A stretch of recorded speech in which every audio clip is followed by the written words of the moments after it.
She hates the camera. Goose is not a fan of the camera. No, she does that where you'll try and take a picture of her and she'll immediately it's behind a paywall. You have to pay her and treats. Dude. Cash or treats. Dude, that's beautiful. Cash and treats. Yeah. She's a diva. She's not gonna do anything for free. No, she doesn't. No, I taught her that. If you're good at she's just like her mother. Good. If you're good at something, you never do it for free. Yeah. Even though I'm he him, it's mother because yeah. It's especially during Pride Month. Right. No. Wait, he him lesbians, but instead it's he him mothers. Can we make that thing? No, actually, No, because this isn't cringe. I have to do a coaster because if I put my drink directly on the shelf, the Church of Whatnot will stone me for having my drink near my fingers. Oh, okay. Yeah. the Church of Whatnot Otherwise, will you crucify me. Otherwise I wouldn't care. But I think you're openly saying this, I'm doing it for you. Yeah. I guess I shouldn't because it's just cardboard because I'm cheap and I don't actually have a drink thing. You don't have any coasters in this whole house? I do probably somewhere. I don't know. I actually used to have these coasters back when I lived with my boyfriend, I had the coasters that looked like the Pokemon games. Right.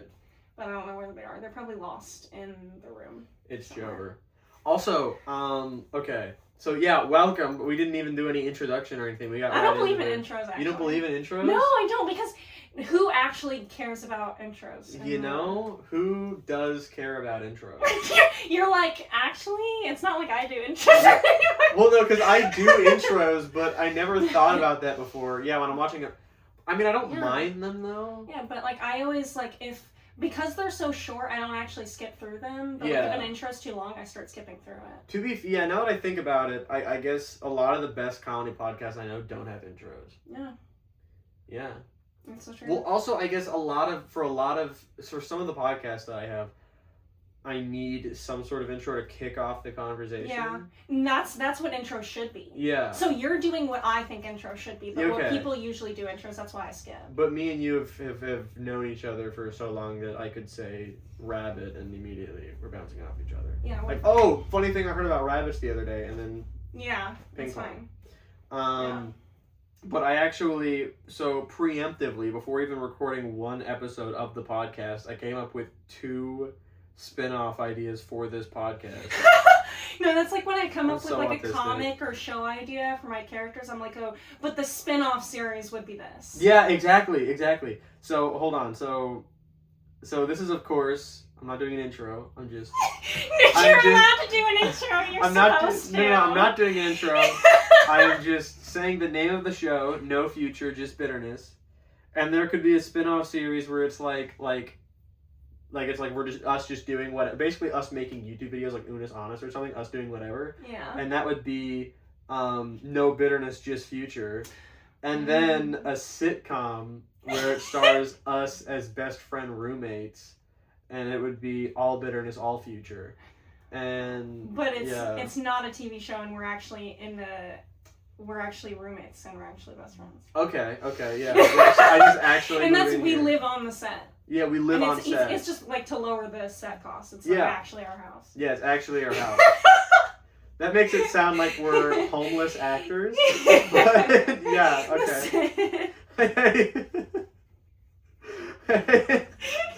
That just sounds like the average struggling person in LA, yeah. Yeah.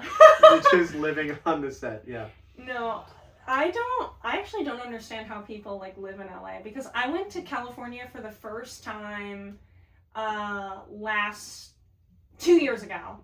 I went to and it was the only time I've ever been to California. It's when I went to Disneyland. I've also only been to California when visiting Disneyland, yeah. Yeah. And when I saw that, and this was, before, gas prices, went, super, super up even more. I like how I said that, super, super up. Yep. Super, super up. And even more. Okay, even so more. It was when they went up the first time. Yeah, and then, because of Joe Byron. Because of Joe Byron. Because of Joe Byron. Bydor. Naturally. And it was $6 up there per gallon, but that's, that was, normal for California. Yeah. Their gas is, way more expensive than ours. Yeah. And so when it was, $2.60 down here. Because of Gavin Brandon. Right? Yeah. Yeah. Back when they weren't quite like Netanyahu clones yet. But they were just about to be the Netanyahu clones. Yeah, I mean, because they were before always they changed the gas prices. They were always like quietly like Netanyahu simps, but like not now. They're just actual clones. Yeah. No, but like when I mean like they were actually like replaced by the. Yeah. I feel like before. I feel like I need to clarify. I am joking though. I feel like we're talking about Democratic politicians. I guess. Well, all politicians in general. Funded by APAC. I feel like if you took a poll for all politicians and you asked them where is Gaza located, in the Middle East, I suppose there's also a Gaza in Africa, but where is Gaza located in the Middle East before 2023? Like an astonishing number of them would say we have no clue what that is. Like, what is Israel? I don't know. They give me money sometimes. I don't really know why. Yeah. Like, they just tell me not to research them. So yeah, I already wasn't gonna do that. But like it was kind of like crazy, just like over there. Like it's really different. Or like a lot of people, like when they think of California, they think of like super leftism and like WeHo and things like that. I always get so paranoid that it's like it's gonna stop recording randomly for some reason. But yeah, when they think of California, they think of like when people think of California, and like when I was younger, like or like when I was like in middle school watching Q-Force, like that was like my idea of California. Mm-hmm. And I kind of like thought of it as like the queer promised land, but like a lot of people like don't understand like a lot of like California like Republicans and like how there are like a lot of right wingers in California. Like it's a big ass state. Right. And like if you think about like how Florida's a swing state, like a lot of like right wing like retired people like go to the coast, and like California is just like a big ass beach. I assume there's probably a lot of people like that. Yeah, like if California didn't have LA, it might low-key be red. Like, I don't know. This is coming from like some random. No, but I mean you're right, because like California is like, especially like up by like in like the mountain areas, like it's so red, it's unbelievable.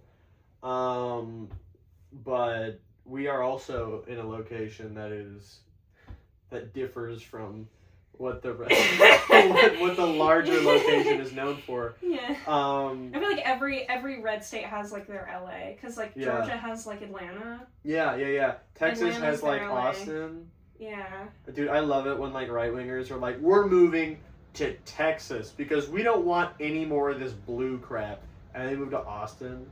And it's like, shut the fuck up. Move to somewhere more rural. Because if you looked at Texas in the past election, it was like very close.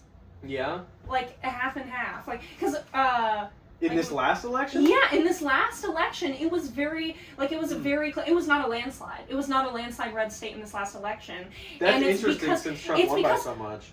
Bro, half of Texas, like if you think about it, Texas is right on the border.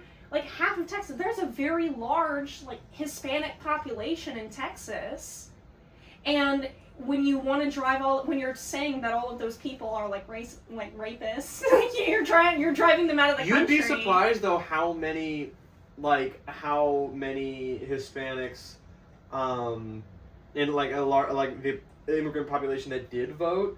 Because a lot of like immigrants that I have met, I'm not saying like when I say a lot of immigrants, I don't mean like the majority of immigrants, but there are like black Republicans and like trans Republicans, which is like the funniest thing to me because it's one of the biggest targets. Immigrant Republicans are just as funny to me though, and like I know I have met people who will be like, it was so difficult. Was it you I talked to about this earlier? Or did I talk to somebody else about this? What do you mean? When people who will be like, it was someone else. It was the Weekly Malarkey, that podcast. Weekly Malarkey. Yeah, that's the politics. That's the politics podcast that I have with my friend Sam, and we were talking about this earlier. How like some right wing people who immigrated here will be like, it was so difficult for me to get here, and now all these people are just waltzing in. And that's not okay. Like, they're literally, it's so selfish, because they're literally saying, like, I was treated like a piece of shit, I was starved in a cell, and everyone else should be too. It's like, it's like people who are like, I actually think, like, student loan debt forgiveness, I think Yeah. I think all people who are about to be homeless because of their student loans, I think they should be homeless actually, because I struggled because of my student loan debt. Exactly. That's a huge thing. Like the fact that like most, like if you look, I was actually just looking into this the other day. The majority of homeless people either have a job or multiple jobs, or are students, or veterans, or are disabled. The majority of homeless people are either veterans, students, have multiple jobs, or are younger. Right. People have a very misconstrued idea of what it means to be homeless, or like they think homeless, they're like, oh, that means that you have no job and you do nothing but drink yourself on the street. Like, no, it means you don't have a house. Chances are you have 2 jobs. Yeah, there was like the same thing. I was debating someone like a year ago or so, and he's like, okay, this quote unquote poor population, most of them have a TV, a fridge, and a gaming system. And I'm like, okay, most homeless people have a fridge, or not homeless, most poor people have a fridge. That shouldn't be surprising at all. And I was very poor growing up. How dare they have a fridge? Right. TVs can be as low as like $10 if you get a really old TV. And this is, I was, you know, me and my mother, when she was a single mom, we were very poor. We had a TV, it was a cheap TV, and we did have a gaming system because it was a hand-me-down. And that was very, you also very don't common. know where they got it from, because sometimes and there are what old gaming systems at the store. Like, or what does a hand-me-down. gaming system constitute as? This was 2012, you're poor, and we you're had not a allowed Wii. to have fun. Like, yeah, exactly. It's like the same thing of like, oh, you're a socialist, like you're not allowed to have fun, you're not allowed you're not allowed to have any money. Because you're a socialist. So also, you made the comment earlier about like, you made like the pause about like the trans Republicans, and like I've actually been thinking about this a lot. Of like, it's really funny to me that there are trans Republicans, because like both sides think you're LARPing. Yeah. Because like Republicans are like, oh, like you're pretending to be a woman, and then like we're like, there's no shot you're actually. Because it's even Republican. like, because like at least like okay, gay Republicans make slightly more sense to me, because I know gay Republicans. Like, I've met gay Republicans. And there's also like a lot of misogynistic gays. So it honestly makes sense. Dave Rubin. Right? There's a lot of misogynistic gay men, so it makes sense that like that's an audience. Who the hell, if you're a trans, if you are a trans Republican, I don't know who your audience could possibly be. Yeah. Like, at that point, either be a good person and come over to the nice side, or detransition. Those are your 2 options. If you are a trans Republican, you're like a freak show to them, truthfully. Right, like, that's how they look at us. Yeah. Like, that's genuinely how they look at like, you. if they see, what's funny is they'll be like, oh, but the Republicans like tolerate me. It's like, yeah, because you're like a really good thing for them to point to and be like, oh no, see, we're good people. We hang out with these like little freaky things over here. Yeah. We like whatever that is. That's like, you know, I'm okay with it. When you support me, I'm okay with it. You know what's crazy? Donald Trump was like holding hands with Caitlyn Jenner like less than 10 years ago and holding a pride flag on a stage. Oh, do you remember? What the fuck happened? He said that trans women should be able to use whatever bathroom they want.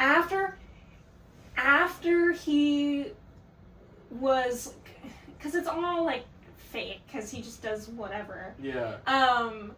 After he like started on the whole like homophobia. Yeah. Ivanka was doing like a gays for Trump thing, or like a Trump for gays thing. Yeah. When she had like the Trump flag, the American flag, and the pride flag, and she like held something near the White House, and everybody was like, wait, but he's doing the homophobia right now. So he's doing a homophobia, and you're over here like this, and now you guys are just confused, where it's like, the Trump family is not communicating clearly. No, they're not, and neither is the administration, because they're also very confusing. I remember, oh my god, I'm probably confused on what it was, because there were so many things lately where Trump would say something, they would talk to other members of the administration, and they'd be like, oh no, Trump doesn't mean that, and they come back at Trump, and they're like, no, I mean it. I'm pretty sure that was the case with Greenland. We're trying to remember what that was recently, but that was a thing recently it's too. It's because they're surely not. Like, yeah, exactly. Like, genuinely, No, because everyone in the Trump administration, I think it's like that one girl and her boyfriend who's like clearly Republican, clearly did say the N-word, and she's like, no, my boyfriend wouldn't say the N-word, like, he didn't do that, he didn't abuse it.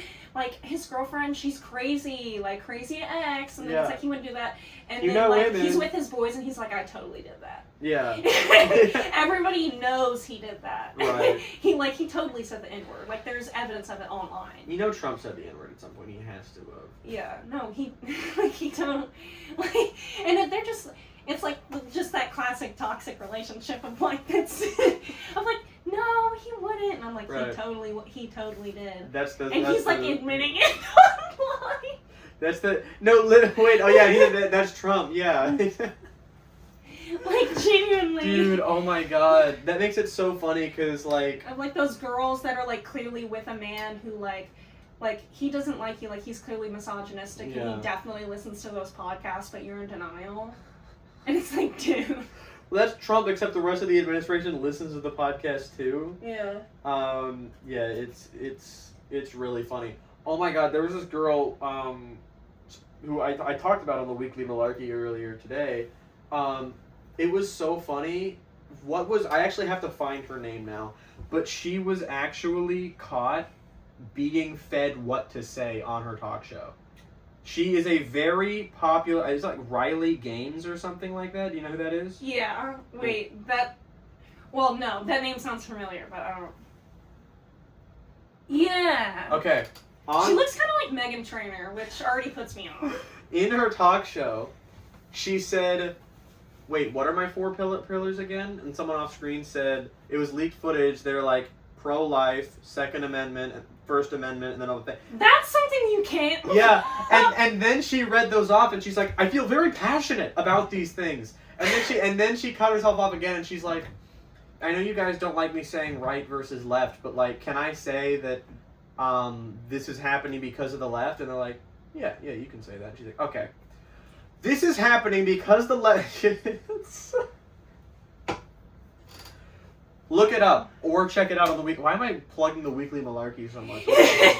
But I'm talking politics with you. I think it's fair. Yeah, I'm talking politics with you, and I have a politics podcast, so it just keeps coming up. Yeah, you should. He also has the Right's Nightmare over here has multiple pluggable things. Isn't made yet, but will be made actually. Will be made. It will be. It might be by the time this comes out. Possibly. Sunday. I will try. We'll try it. I'll try. What day is today? It's I Tuesday. can attempt a blog post. I think I can attempt one blog post. One blog post. Me versus... Or just one TikTok. Me versus ADHD and the world. And yeah. That sounds really cringe and millennial, but it's true. I mean, so does the blog's name. So yeah. Look, I think we need to give into I'm living my millennial life. Yes. I'm living my millennial life. I was very close to making a tea for this. I mean, you know how sometimes like a podcast or a show... Not a millennial, by the way. just to put it out there. So you know how some podcasts and shows will have like the alcoholic drink for their thing? Yeah. I think I should have like a tea for the week. Because when I went to Disney World, I got like when I went to the like UK or like England. You went there? Like section of Disney World. Oh, okay. Fuck no. I haven't been to England. I'm going to England the year after next year. Really? Yeah, 2 years from now I get to go to England. Who are you going with that you can say on camera and you should like brief the names? If you don't want to... You can just say like dad. I'm going with my family. Okay. Because my sister is in band, and so they get like travel opportunities. Yeah. And actually, the last time I went to Disney World was because of them. And so I went to like that section, and I went to like the Twinings tea shop, and I even got like the box with like all the selection of teas. Like I'm super into teas now. Right. Because I totally quit coffee. I mean, I have a frappe. You know what's funny? I also recently... Which is also something I'm going to say. I also recently quit energy drinks, but I'll have one every now and again, which is very Gen Z of me to say. Which is the actual generation that we're I'm very... No, I was talking with my... This is also... You identify as a millennial? No, I should. I think I identify as a millennial in the same way where it's like when I was in middle school, it's like, oh, when I play video games, I always click the boy avatar, and I only wear like sweaters, and I use ace bandages as a binder, and I flip my ponytail, and I wear a beanie, but I'm she, her, I'm just like a masked lesbian. Like, no, you're a trans man. Yeah. Where it's like, actually, I'm gonna I think if you clip this out of context and I say I'm like transgenerational. We're getting so controversial in like the first 30 minutes. Clip this out of context and post it online. I'm transgenerational, and I'm a millennial in the body of a Gen Z person. Because I was talking to my...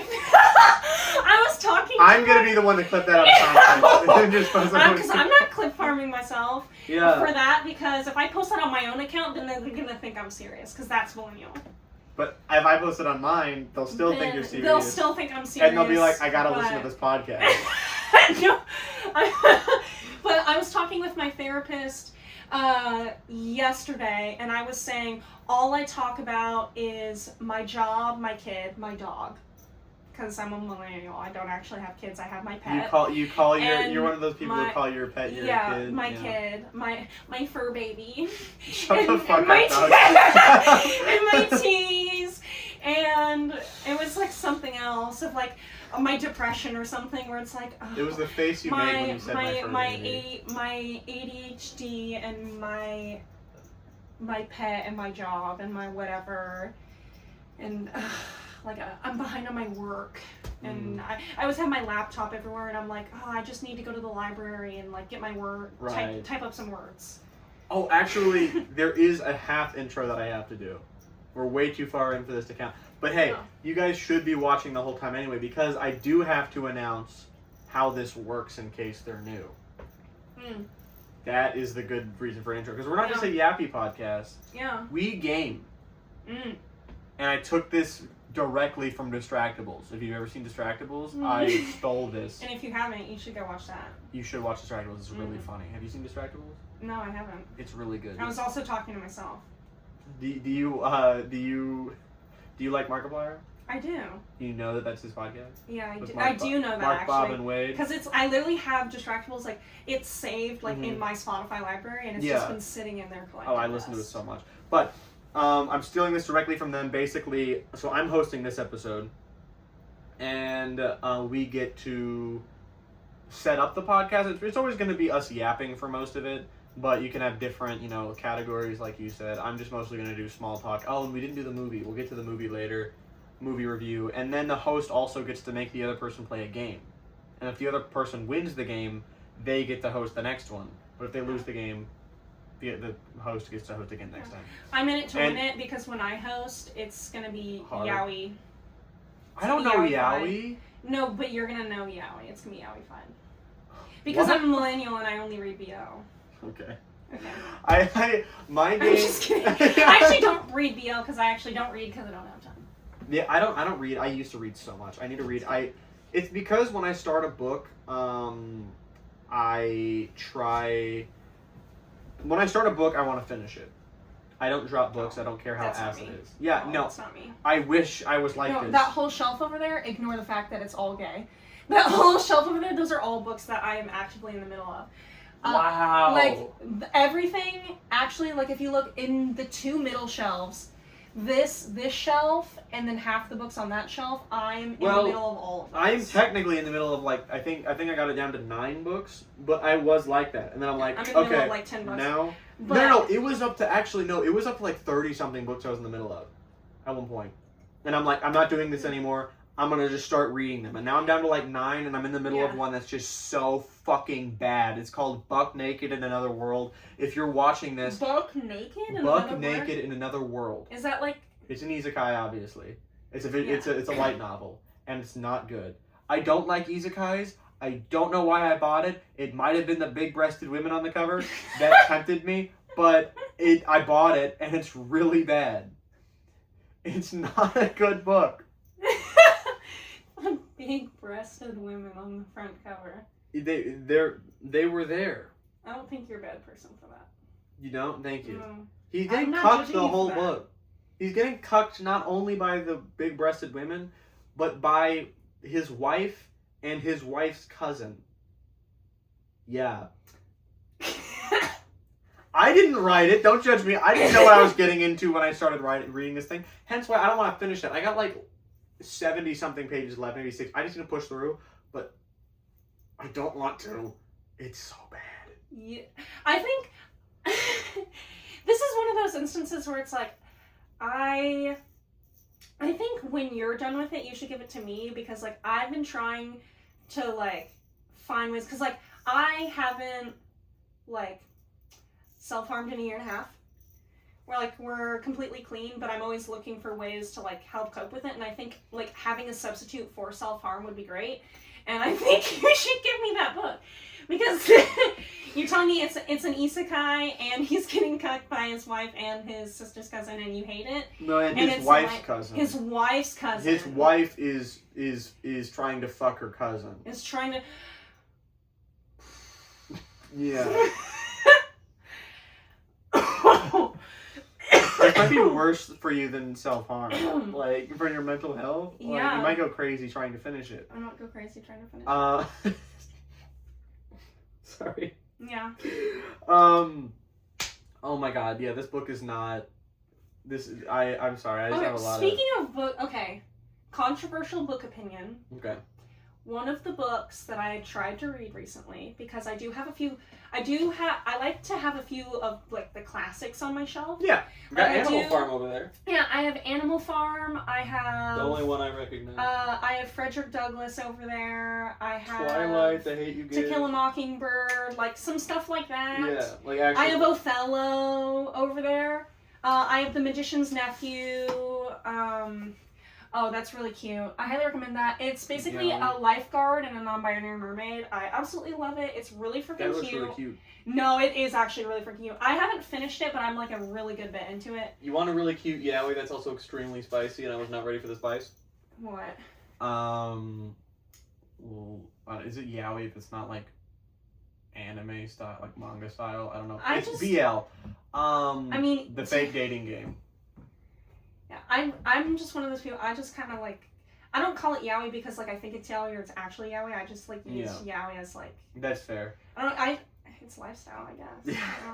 It's like cause like yaoi, like I just use it as like Japanese, because like this is not but Japanese. Like it's like a. I just said I'm yaoi. I'm like meaning when I'm saying yaoi. So like here in this room, anything can be yaoi. But out in the real world, I'm gonna set an example. You know what I mean? Yeah, I got you. Okay.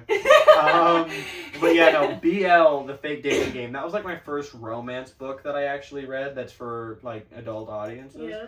So I didn't realize, because this is something I didn't know. In movies, you can be controversial. You can say something that might get you like, quote unquote, canceled. Because of that woke cancel culture. Woke Sharia law. And you can also get it's like you said the title of the movie. You said the shirt. Operation Woke Sharia. Operation Woke Cancel Culture. Yeah. But yeah, you can get canceled, and you can also be too spicy. In books, I feel like anything goes. Yeah. Because I was just reading this book, it was a cute romance the whole way through, and then halfway through, very explicit sex scenes. I feel like books are like really insane. Books are just crazy, and then of course like go harder than because movies you can only do so much in a movie, and like without it being animated. But like a book, you can type anything. And controversy just doesn't exist. Like for instance, like the book It. Everybody knows that what happens at the end of a certain chapter in the book It. But how long did it take for how long did it take for that to be a controversy? The book is actually called It because it's not referring to it is that scene. It's yeah. When you say it, we're referring to that. We're referring to that one part, yeah. Like, fuck him, bro. But yeah, that scene. First of all, it took so long for that to be a controversy, and then second of all, it like. People, if that happened in a movie, his career would be over. Genuinely. I genuinely believe if that happened in It, like the book, and he wrote, or I mean, if that happened in the movie It, people would be like, I'm not watching Stephen King anymore. But we do. I do. I feel like I still read Stephen King all the fucking time. I don't think his career would be over. I just think his audience would be really different. Yeah, that's fair. That's fair. Because I am a very... Because that would pop off nowadays. That's fair, dude. Yeah. Be in the White House library.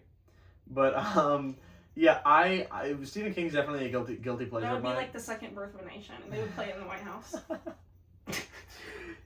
Just the scene, just it. Yeah. Just the it scene.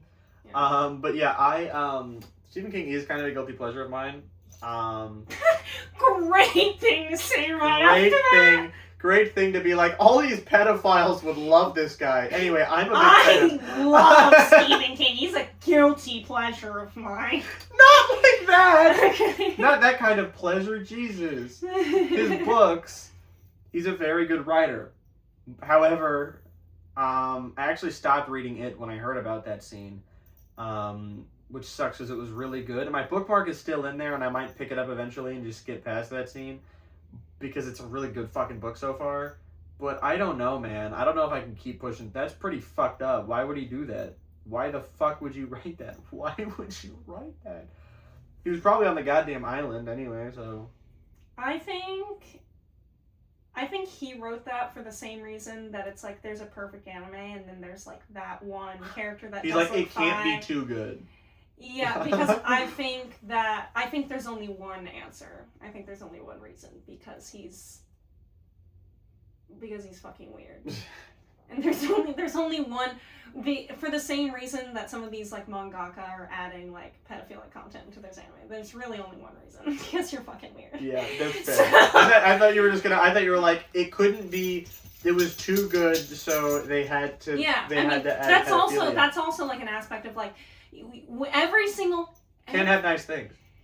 Every single time there's a piece of content that I'm watching it or reading it and I'm like, damn, this is so good. When is there going to be a child that's actually 1,000 years old? When is there going to be a woman? Yeah. When is there going to be a woman that Loki starts being a pick-me?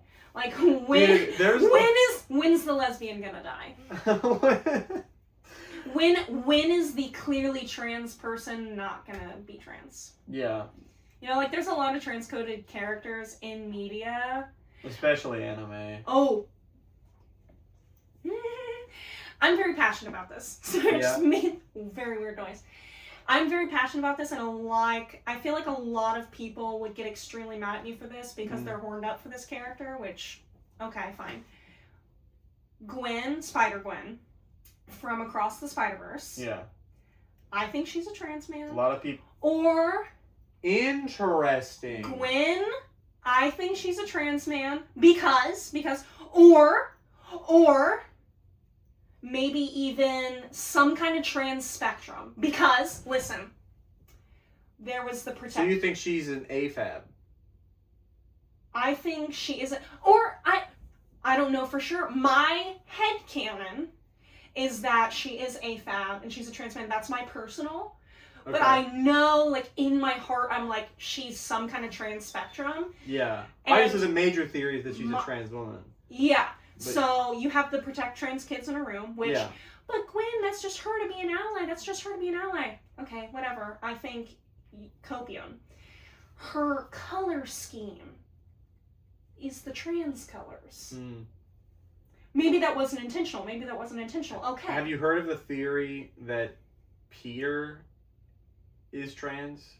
I think Spider-Man and like the whole story is a very easy one-for-one of being trans.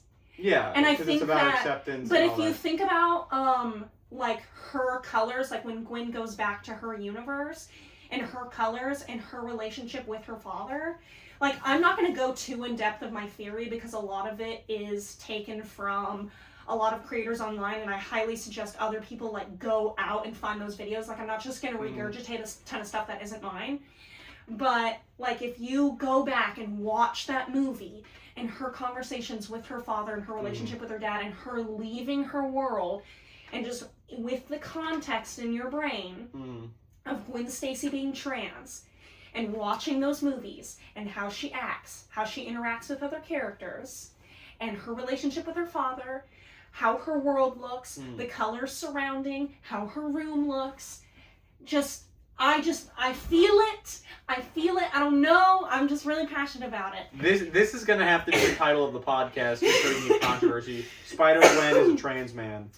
I don't know. I'm not. Where's the trans man part coming in?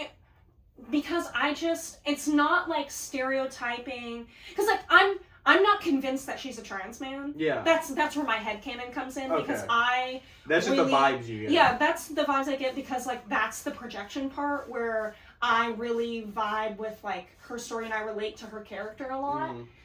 So like that's just like a headcanon. Yeah. But like I could totally see trans woman. Yeah. I could totally see trans woman, or even non-binary. That's why I said trans spectrum. Like I could see any of that. Because she's very like. My phone's at 6-7%. Oh man. Yeah. Take me away. Go ahead. The millennial leaves my body to help Shut me the cope. fuck up. Stop. With this millennial. Gen X rise. Gen X rise. We have to stop these children. The silent generation in me. The silent generation in me not being so silent anymore. I'm tired of the 6-7. I'm ready to baby boom out of this. I'm the alpha. I'm the Gen Alpha. Hi. I actually made a trans headcanon tier list. Oh my gosh. A couple months ago. A certain ex of which, who shall not be named for reasons I disclosed to you before the podcast, Redacted. hated me for this. And I made this in good fun. I knew the play. I knew it was goofy. Right before you get to the tier list, though, I do have one more thing. Okay. This I'm even more passionate about. Okay. What the fuck was my tier list? I was talking with someone, and I said that The Little Mermaid is almost a perfect one-for-one story of being trans. Mm-hmm. And they were like, no, that's fucking stupid. I'm like, okay, listen to me. You have Ariel and all her sisters, and you have her dad.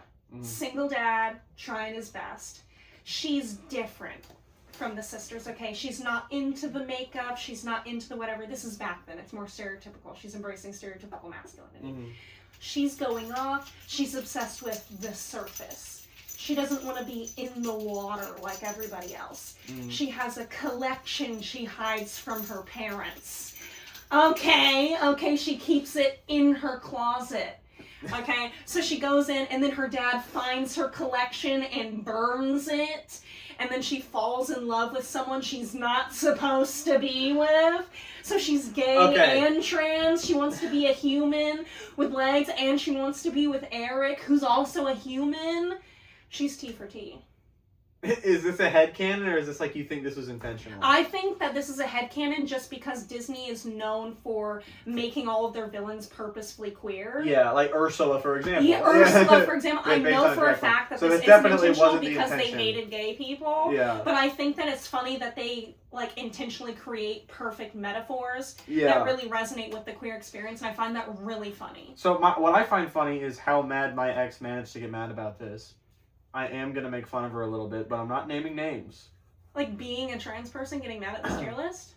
Because this tier list was obviously not supposed to be taken super seriously. I had reasoning at it. It's a tier list, bro. But Abe Simpson is at the top. So clearly you're not supposed to take it completely seriously. But I had my god, she's literally trans, you're right! Oh, she really hated me for saying Trixie Lullaby was trans. Trixie's literally trans, bro. Yeah. Come on. No, she was really mad about that. That's that full too. radar too, but like you can't blame someone for that. And then you have peer-reviewed confirmation that Trixie from My Little Pony is trans. I give that the official stamp of approval. No, I'm not a trans woman, so I don't know if it counts. I put Gwen and maybe. I'd say it counts. It counts. Gwen and maybe, that's fair. Rosalina and Luigi and maybe. Valid maybes. Don't think so as Mulan, because like I get the theories, but I think it's just feminism. Yeah. I don't think Mulan is trans. If anything, like, I don't like the idea. I don't like reinforcing that more masculine women have to be trans men. No, like, I think she's just like a woman. Anyone who says like, oh, Mulan trans story, I think that Mulan is such a powerful feminism story, like, let's not take that, guys. especially woman of color story. Right. That it would be really fucked to be like, oh. Actually, this is ours this now. This is ours. No. Yeah, let's let the women have this one. Yeah, and please. Have this one. Because that's the whole point of the story. Yeah. Is the fact that she's a woman. And that's what I'm saying is like, if the whole point is that it is like a woman, don't take that. Like, that's why The Little Mermaid, the whole point isn't she's a fucking woman, it's that she's a fucking mermaid turning into a human. Yeah. Trans story. Right. But the whole point is that she's a woman. It has to be because she's a woman. So.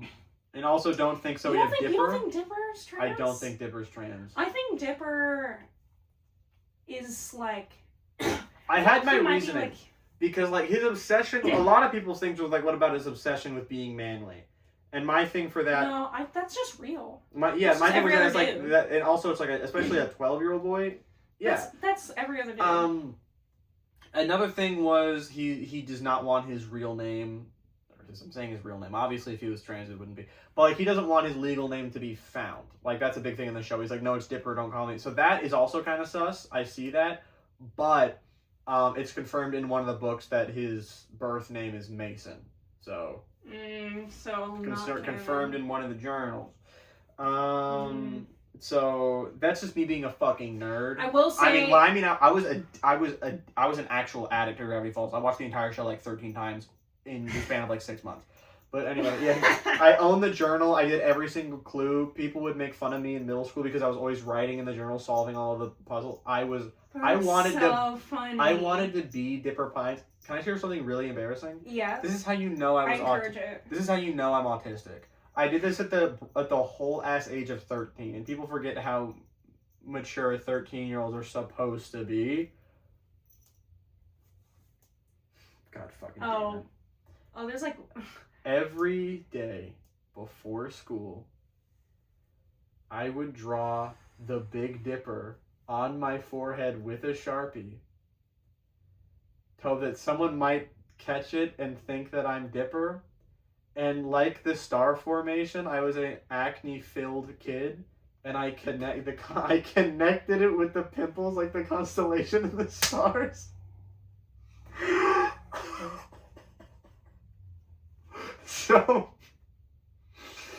So maybe like I get what's the JJK meme where it's like, yeah.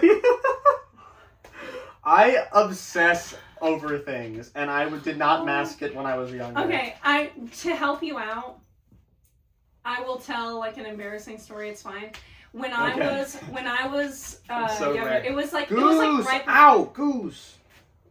You just like scratched one of my mosquito bites, bro. Yo. You're pushing me.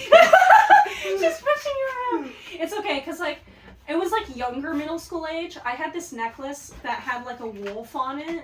Yeah. You know, like one of those alpha wolf memes. I actually got this wolf necklace from a church. Like, you know how they have those like around Christmas time, they have those like Advent market things around. Oh, at around churches? Yeah. Okay, yeah. So I got this wolf necklace. Okay. At this church market, I got a wolf necklace, and I thought it would give me powers. And how old were you? I was probably like 11 or 12. Okay. And I was gonna say, if you say you're 7, I was like, I don't give a shit. And I was like, I pretended / not pretended that it would give me powers to run fast like a wolf. Yeah. So I would like race people at recess and like harness like the power of the necklace. You're such a furry. And I would race people, and I didn't lose though. So I was pretty fast. Maybe it was real. I actually got recruited by the coach for the track team, and I think it was that magic necklace. Yeah. I remember. And then I was diagnosed for like maladaptive daydreaming and like delusions and stuff. But like no, it's okay. I don't think Like, anyways, so. No, that's fine. I had such an obsession over having superpowers because I want to be special. Yeah. Because I want the attention that I deserve. I deserve to shine among these humans, but I didn't have anything.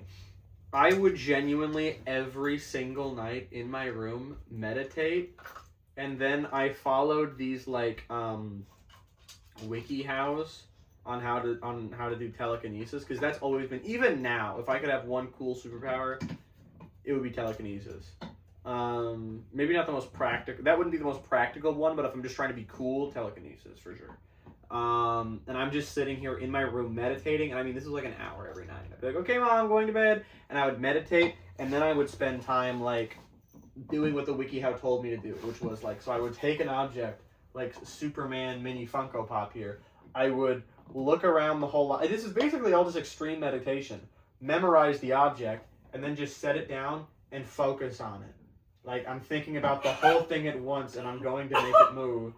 And I would do this for like 30 minutes straight. And hey, I have good focus, because I don't really have good focus anymore. TikTok ruined it. But I had good focus when I was younger. In the shower, I would try to do that with the water, where I tried to like manipulate the water. Did you ever do that in the shower? I do that like now. I'm like a fucking waterbender. I'm like... Or like you like won't mend the water. You yeah. shit. Can other people do it as good as I can? Well, low-key. I don't know. I feel like if I saw someone doing that with the water, I'd be like, their hand game must be drop crazy. a link in the comments below to a video of you in the shower. Yeah, show us videos of you in the shower, please. And we'll judge. Yeah. It's the best. Show us videos of you in the shower, thank you. See what... They'll never figure out what we're actually trying to do. We're actually doing. Yeah. They're cooked, Brad. Oh my god. But, okay, so... I hope our audience, like, looks like us, you know? No. They're up to par. So, story of today. Okay. General update. So, I'm on my way to get you from your house. I don't even know about anything that happened on your way over. On my way to get you from your house, I was driving, and there was like a group of motorcycles. It was 3 motorcycles, and none of them had like a jacket or anything like protective on the top. It was just their t-shirts, so they were like flying up like crazy because they were like zooming in and out. Yeah. And so like I could see their whole whatever, and it's funny because like I almost swerved off the road. 1, because smoking hot. 2, because that's incredibly unsafe. And I was like, oh my god, that's hot. And oh my god, that's so unsafe. And I swerved off the road a bit. But it was on the interstate, so it was that blockade. So like, I'm fucking cooking everybody if I'm going off the road. So I turn on, I'm like, okay. And so they're kind of like following this group of cars that I'm with. So they're kind of just like with me or whatever. And I'm like, okay, this is cool. And so what happens... it's like they kind of fall back and I kind of lose them for a minute and then I forget about it. And then what happens is they come back up again. Right. And I see one of the guys like doing hand motions to the other, and they're weaving in and out of the cars almost like they're like running from somebody. And I see this convertible, one guy in the driver's seat, smoking hot. He's driving in the convertible. He's chasing the motorcycles and he's weaving in and out of the cars. And all I'm thinking is like, you guys are all hot. This would make a great gay love story. Like this movie would be so... And the license the motorcyclist gangbang the guy in the convertible? No, the motorcycle gang of guys. And then it was like a red convertible, disabled veteran license plate. What if polycule and he's in the convertible because he can't ride a motorcycle because he's a disabled veteran? And you were talking about the spinoffs earlier. I've already thought of the spinoff. The car and the motorcycles are also in a love. Transformer polycule. Oh my god. Transformer polycule? I'm an entrepreneur. And all, literally, because I was like, they're all, like, this is literally, it was so cute. Because I couldn't tell if they knew each other, or they were just, like, guys, like, who had just met each other on the road, and he was chasing them for fun. Because imagine they just met on the road, and he was chasing them for fun. Oh my god, that's so cute. It's funny that that you also have this thing where you immediately think of spin-offs and all that and this stuff. Because I feel like, so I'm obviously getting into doing filming and stuff like that. Excuse me. Because when I just filmed season 1, episode 1 of Prohibitors recently. It's fully edited and everything. It's not out yet because we haven't filmed the other couple episodes. But the issue is when I do stuff like this, like if I make a movie, I feel like I'm gonna make 1,200 spin-offs, and if I do a series, there's gonna be like 12 seasons, and everyone's gonna be like, "This is a cash grab," and I'm just like, "No, I'm just autistic." And like this is all I think about every single day. I can't stop. I don't know if I'll ever be able to stop thinking about a project. Like people are just like, "It's done now. We're gonna let it rest." I'm like, I respect the hell out of it. However, I can't. Like I can't just stop thinking about something. No, this is my life now. I'm literally a DM who's running 2 campaigns right now. Yeah. And we don't have sessions very often anymore. But cause like when my players aren't playing, they're not playing. Right. D&D never stops for me. Like yeah. I'm crazy. Like yeah. Like if you've seen my journals, like they're literally crazy everywhere. Like I'm playing, like I feel like some mastermind with a freaking murder board. Like I'm genuinely thinking of like getting You're like the a game mastermind. Literally, where gang, I'm like, playing in my sleep. I'm dreaming about this shit. Like, no, genuinely, like it's in my dreams now, yeah. where I'm like doing all of this stuff, and it's the campaign that I'm doing right now more so because like one of the players is traveling a lot, so I had to make another campaign with like a smaller version of the party. Yeah, and it's a murder mystery D&D campaign, so I'm having to like, and it's just all the time, like that's just what you think about all the time, and you get so invested in it, and there's so many moving parts, so I can't imagine like doing that with like real people and filming. Gotta check on that video again. Because like I'm doing it with like fake people, and I can like, sure, I'm scripting the stuff with the NPCs, but like they're like fake, I'm playing them. Right. Like I'm just a crazy person and I'm doing it myself. Right. But I don't know, like that.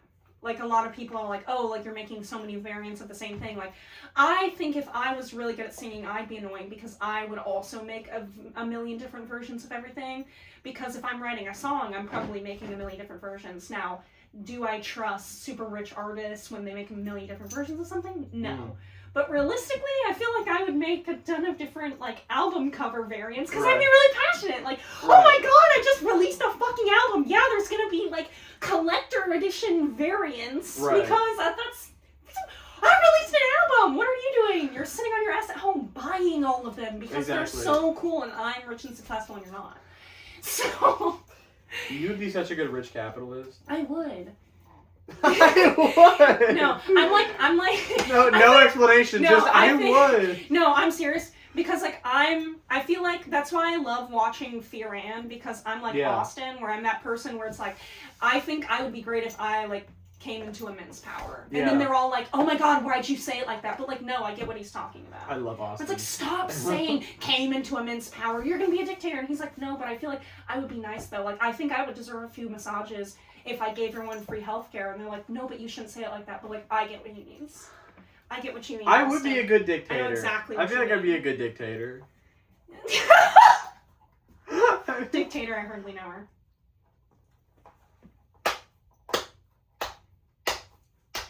I would now I just abolished every chance I ever have of running for any kind of office. Yeah. Because I just said I'd be a good dictator. Clip that and use that in my campaign.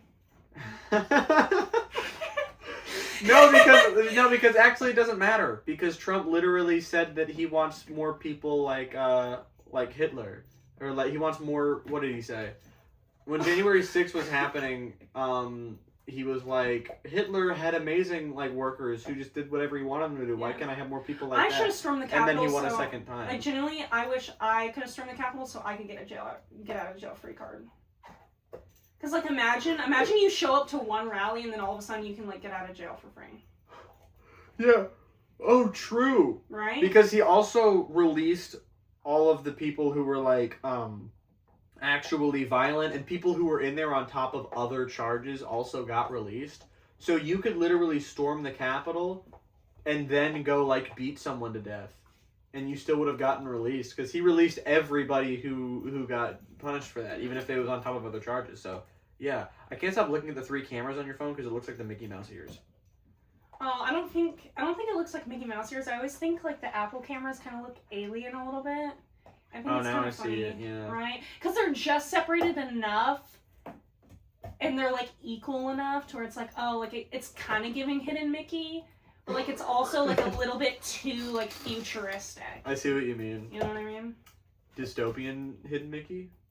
Dystopian Hidden Mickey? Or no, Your it's eyes like after, lit up when I said that. No, because after the fall of Disney, for whatever reason, they're gonna have to, some new company arises and they have to do something like the semblance of Disney, because all the Disney adults, they need them to latch on to something new because their brains are hardwired to activate at the sight of Mickey. So they need the 3 dots to like rewire their brains to like Mickey Mouse, need to spend millions of dollars, season pass, and then they need to like re-summon, they like come back to life, and all these Disney adults are activated for their corporation because like what are you gonna do? And they need to remake Mickey Mouse, Stitch, and the freaking Dole Whip bird thing. And they need to make copies of all of those. Dole Whip bird thing? No, like the orange bird. That's always all the things there. Yep. I'm just...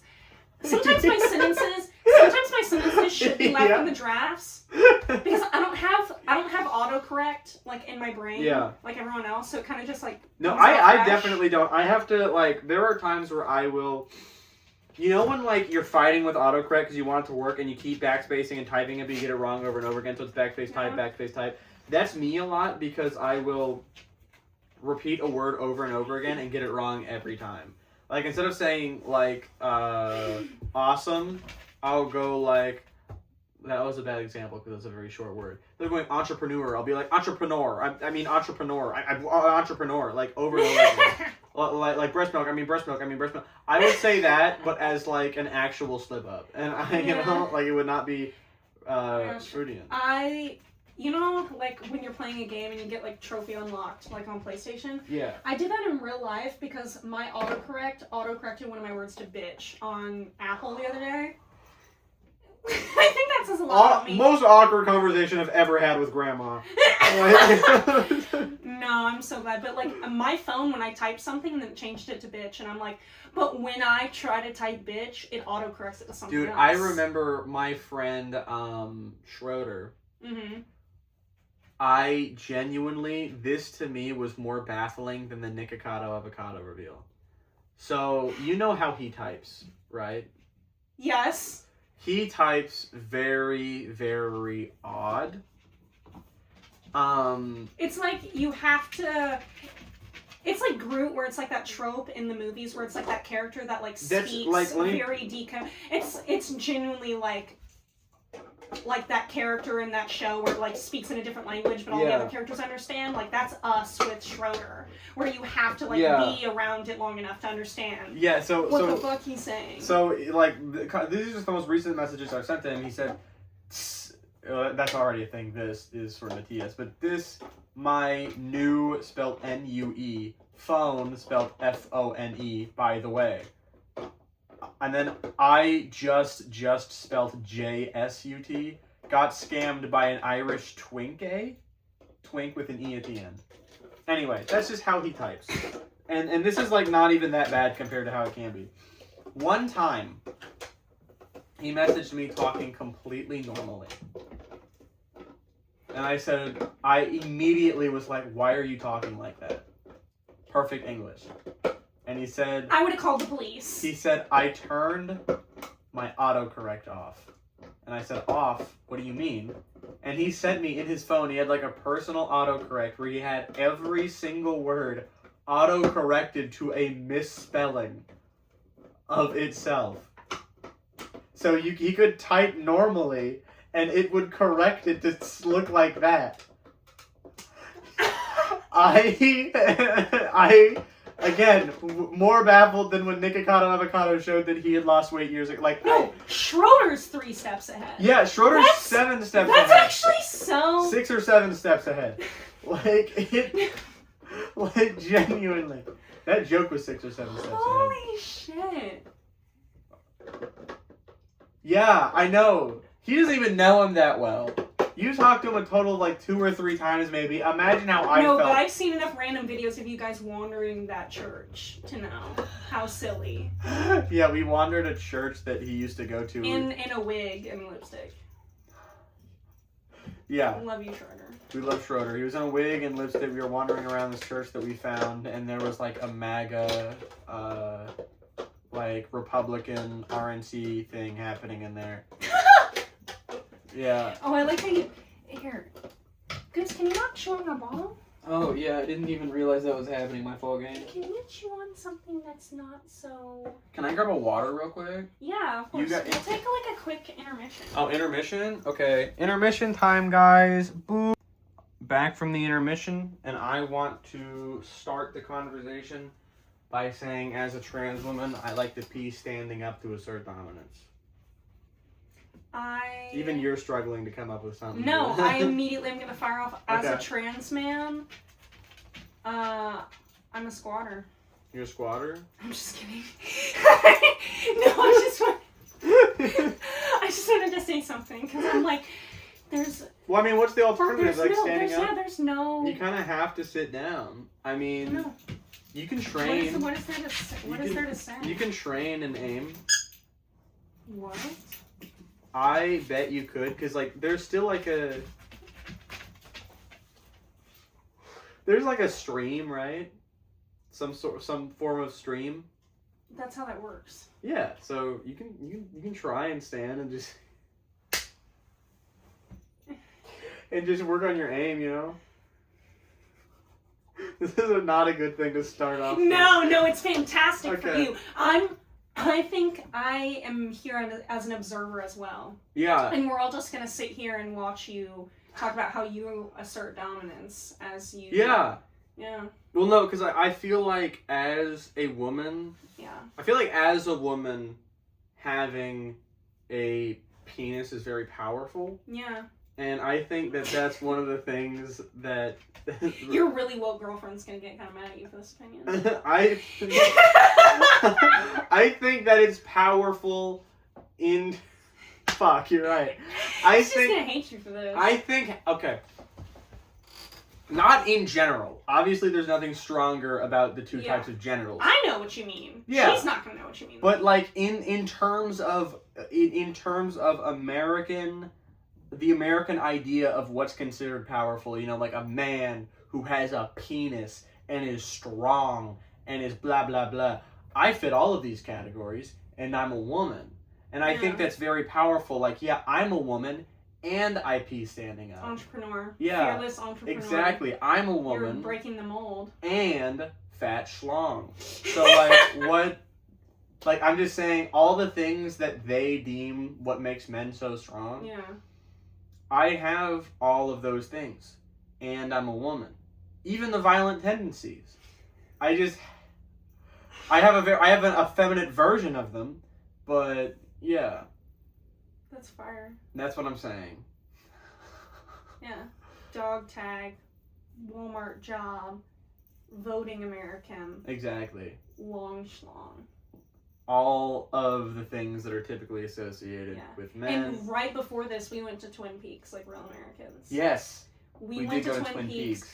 We went to Twin Peaks, and it was fire. I think Twin Peaks might have, out of every Hooter-like restaurant, like, what do you call the kind of restaurants that aren't like strip clubs, but they serve food and the women are wearing almost nothing? What is that called? Like, the standards are... Fun? I don't know. Good time?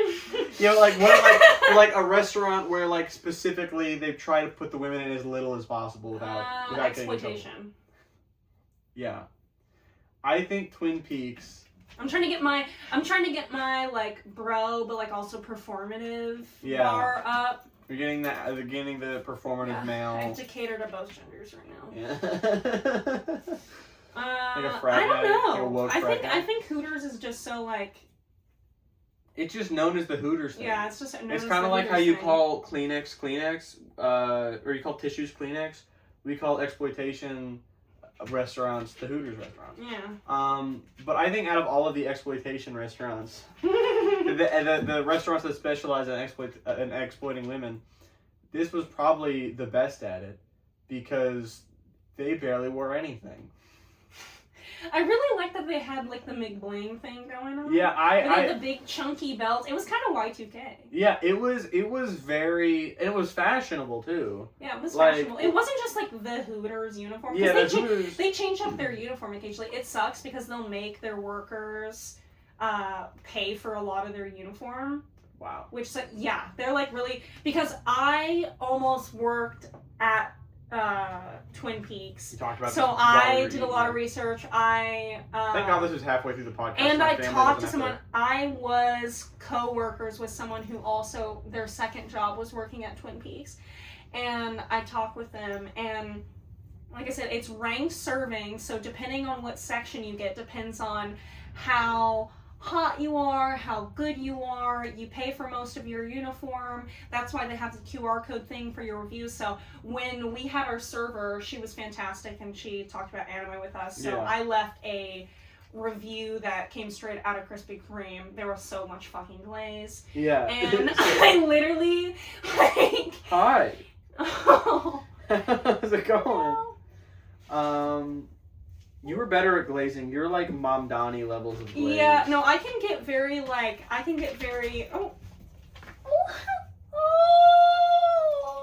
Audio listeners, Goose the dog is being very cute. Has arrived. Oh, sorry. You're good.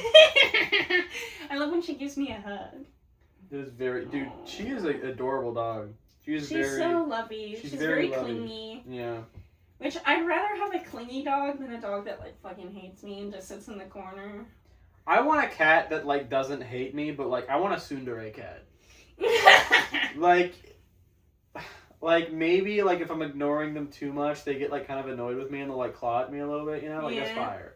But like a cat also, that does pay attention to you. Yeah, and then the way of paying attention to me is like maybe like laying on me, but like not like. You don't want a cat where it like feels like you're in a broken marriage where you're just roommates. You want to feel like a little bit of love. Yeah, exactly. I want to be like will they won't they with my cat, but long term. Long term will they won't they? You know? Long term will they won't they with my cat. That's what I want. Yeah. Goose is so cute because like. She has a type, because like I work at a undisclosed animal shelter, and I get to bring her to work with me, and she has a big thing for Dobermans. Like any kind of like Doberman mix, or any kind of like dog breed like that, like any kind of like Doberman or German Shepherd or like Whippet style dog. I know those are all very different, but like dogs like that, especially like bigger dogs. And then her like actual girlfriend, they're long distance right now because my uncle's dog moved up to Michigan with him for a while. Okay. But her actual like her main is another pit bull. Are you trying to actually get up here? Oh. I just want to see where this goes. Oh. Are you trying to get up there, little lady? Either that or she's stretching, and I think she's trying to get up there. Is not going to work, Goose. Oh. Goose.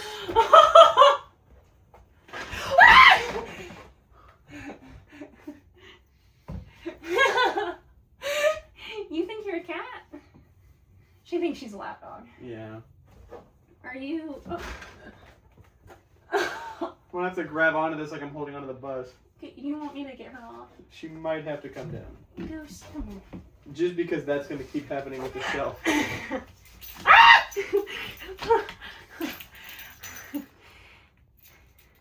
I love you. Come on, Goose. You gotta chill out. I'm sorry, Goose. You gotta chill out. No. I'm sorry, baby. Okay. Anyways. I don't even know where we... Anyways, long-term girlfriend Goose. is... No! Long-term girlfriend is another pit bull named Tussle. And she's like, imagine Goose, but like more muscular and like all black. Okay. Dude, I love how pit bulls all look like muscle, like, what's the word? These are like those muscle guys. Like, all pit bulls just look like absurdly muscular. I really like it. Anyway, yeah, go ahead. Yeah. I like that Goose, like, because of her, and then now she's immediately, okay. It was that easy, okay. She's chewing on her toy now. Had to make a big deal. Okay, That dog is messed up, bruh. thanks. She gutted that thing. Yeah, she likes to, we call it, like, we just say, oh, she's doing surgery, where, like, she'll take a toy, and she doesn't eat any of it. She doesn't eat any of the plastic. She, like, gets at the seams and, like, lightly tears seam by seam, and then rips the That's toy why you out. call it doing surgery. No, she very meticulously, like, she undoes the seams just a little bit at a time. Dude, I wish... And then she slowly rips out the Some stuff. dogs are weirdly smart. I actually need to find this video. It's something straight out of a movie. I need my dad to send me this video. We have a dog. He has a dog that has insane attachment issues and is insanely smart. So my dad will leave and the dog will bark the entire, like, 9 hours he's gone to work. Like, when I say the entire 9 hours, I mean, he would set security cameras up in his house and he would toggle into one and he can hear the dog barking. And he wouldn't be able to see how the dog escaped. So one day he's like, the dog managed to escape anything. You could lock him in that closet right there and he would get out somehow. This dog was taken to an animal shelter and put in one of the cages in the trucks.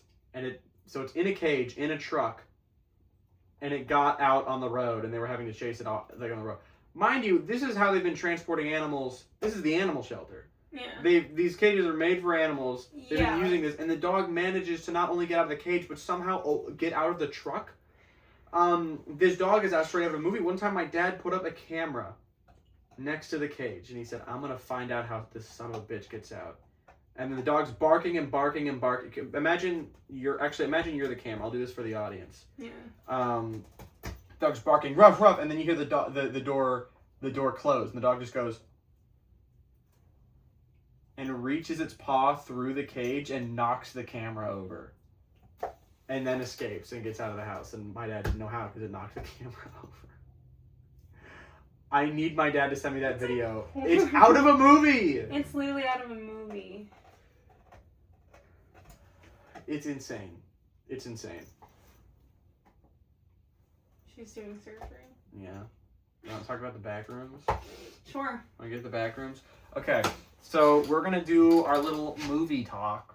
Our movie talk. Our movie talk, and then we'll get to the game. Actually, hold on. Let me. Hold on. Just so I can put timestamps, so I can actually put chapters in the podcast, and I don't have to use the AI chapters. 1:12:10 movie talk. So, movie gang, we saw The Backrooms recently. That's the movie I chose for us to review.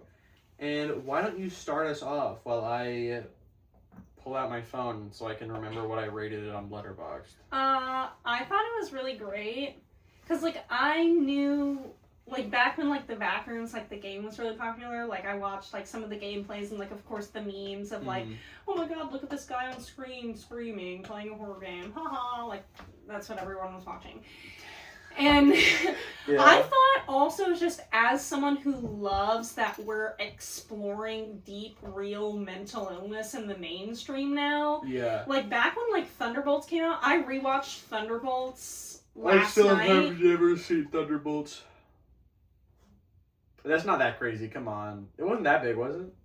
I mean, it didn't do well in the box office. Yeah, so it's not that surprising that I haven't seen it. It's not crazy, but, like, you should.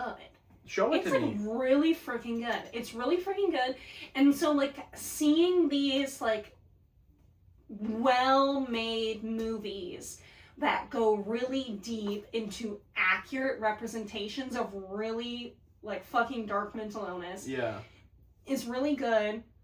Like, not to get cornball, but it's really fucking tough. Just seeing your life and yourself demonized in the media. And, like, sure, it's, like, I'm used to the same We're old... reviewing a different movie now, but go ahead.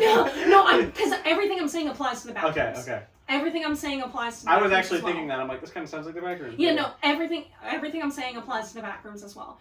Where I'm used to seeing, like, my sexuality and my gender and my ultra femininity all demonized in the media all the time. I'm really used to that. Yeah. But seeing Thunderbolts and now the Backrooms like explore like the mental illness, because like I'm used to all that being demonized in the media, but mental illness specifically, for the longest time, like people used to just get killed. Like you just straight up got killed. You're a witch. Like great. Right. Like you were completely outcast from society. It was a disease. It's still, I mean, a mental illness. Yeah. And so it's really nice. I've seen that because, like, even, like, I was, like, it's hard because it, like, interferes with your relationships, like, with your family, with your friends.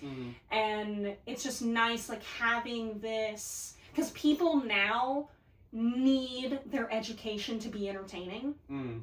They need their education to be entertaining. That's why Hassan's so successful. Yeah. And that's why he's awesome. Yeah. We're big Hassan lovers. I'm kind of parasocial about Hassan. Can you tell? Oh yeah, I'm wearing a Hassan. No, genuinely, like, okay, when I say I'm parasocial about Hassan, I'm not like one of his, like, some of his chatters actually kind of piss me off. Because, like, he'll get slightly annoyed. Like, let's say he gets annoyed at a chatter. All of his other chatters are like, yeah, shut the fuck up. Yeah, we hate you. Yeah, and I'm like, god damn, guys, calm down. But, that's a very specific thing that gets on my nerves about his chatters. I don't know why I felt the need to bring that up, but I just feel the need to bring that up. No, you should. Speak your truth, queen. I'm speaking my truth. But, I'm not parasocial in the way where it's like, oh my god, Hassan's my best friend. But if I did meet Hassan in real life, like, I'll see fans come up to him and be like, yo, what's up, comrade? I'd be like... I actually refuse to meet Hassan or people that I watch in person because I know I'm going to start crying and I know I'm going to be a freak about it. That's like across the board for anybody, because I'm one of those people that like cries really easily, and I know if I can literally be in a shop and see a Pokemon card I really like and then start tearing up. So like it's not a parasocial thing. Like I just can't meet him. That like Hassan would like give you a hug, or do you think that he's like so autistic he would like awkwardly like walk away? What do you mean? Like if you started crying. I'm not sure. I don't think he would give me a hug. You know, because I mean my mind immediately went to Jacksepticeye. I think he'd be awkward about it too. Jacksepticeye, I remember when Jacksepticeye's like that kind of like neurodivergent where he's like super immediately like... I think he'd be awkward about it. I don't think he'd have the opportunity, because if I started crying, like I would try and jet out there. It's also useless hypothetical. See, this is why I said the movie thing shouldn't be its own segment, because yeah, anyways, well, train's back on the track. Okay. But yeah, I really like the Backrooms because it's not just about, they wanted to take something based on the video game, because like that's the whole thing. It's like it's about the lore of it too, of like what are the Backrooms? What is it? Really? Yeah, that's true.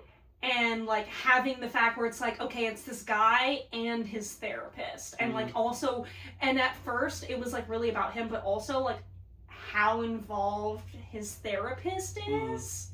I really like that. I really like that a lot. I really liked the movie. I did give it... Now, I'm an annoying critic about movies, so I did very much enjoy the movie. But I do typically underrate movies, so when I rate them... Just so when I do rate something, like 5 stars or 4 stars, it's like, okay, that must have been really fucking good. But I gave... This is not a bad rating in PR. Yeah, no. I gave it 3 stars out of 5. Yeah. Which to me is good. It was a good movie. I just think that, like... There are better horror movies. I honestly, I did enjoy the Backrooms. How do I word this? While I would have preferred, I do think I would have preferred if the movie was like a proper analog horror movie, since that's what like the originals, like the tapes were, and I feel like the actual fans of like, it would have been cool for like the actual fans like of the Backrooms, not just like the lore, but like the people who actually sat there and would like watch the videos, you know? If the movie itself was an analog horror. But I do also like what they did with this. So, like, I'm not too mad about it, because I think they did a good job doing this more scripted movie instead. It was also, like, really fucking scary at times, though. I'm kind of desensitized to horror in movies now. But really... it's, for me, it wasn't, like... Because when I say it's scary, it's really interesting, because, like, it's not, like...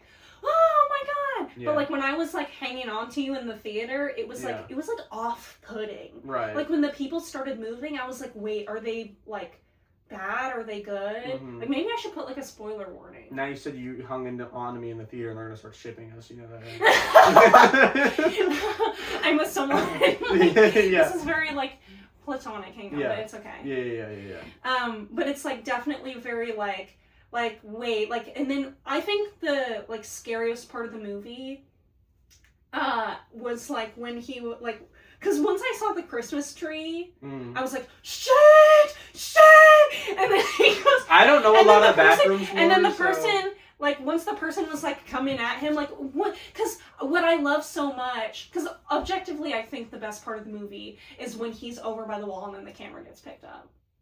I forgot about that part. That part was really good. No, because when he's with the camera, I remember whispering to you in the theater, like, that's such a good fucking concept. Yeah, this movie, I think my favorite part with this movie is them experimenting with the camera angles and the swapping back and forth. I think that I think this movie was kind of, like, I don't think it was experimental enough. Yeah.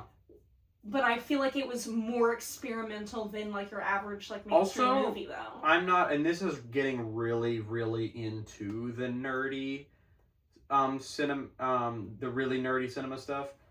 The color scheme of the movie, I really don't know how to feel about it. I honestly think, I really don't know how to feel about it. I do know how I feel about it. Because they really, like, obviously the movie is bright, and that's, like, the point is that it's illuminated. But it wasn't just bright, like, the atmosphere was full of light, but it was very colorful, which you don't typically see in horror movies.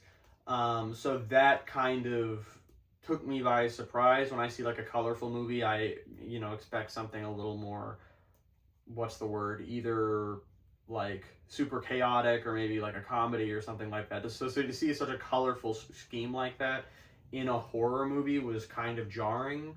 I really don't know how.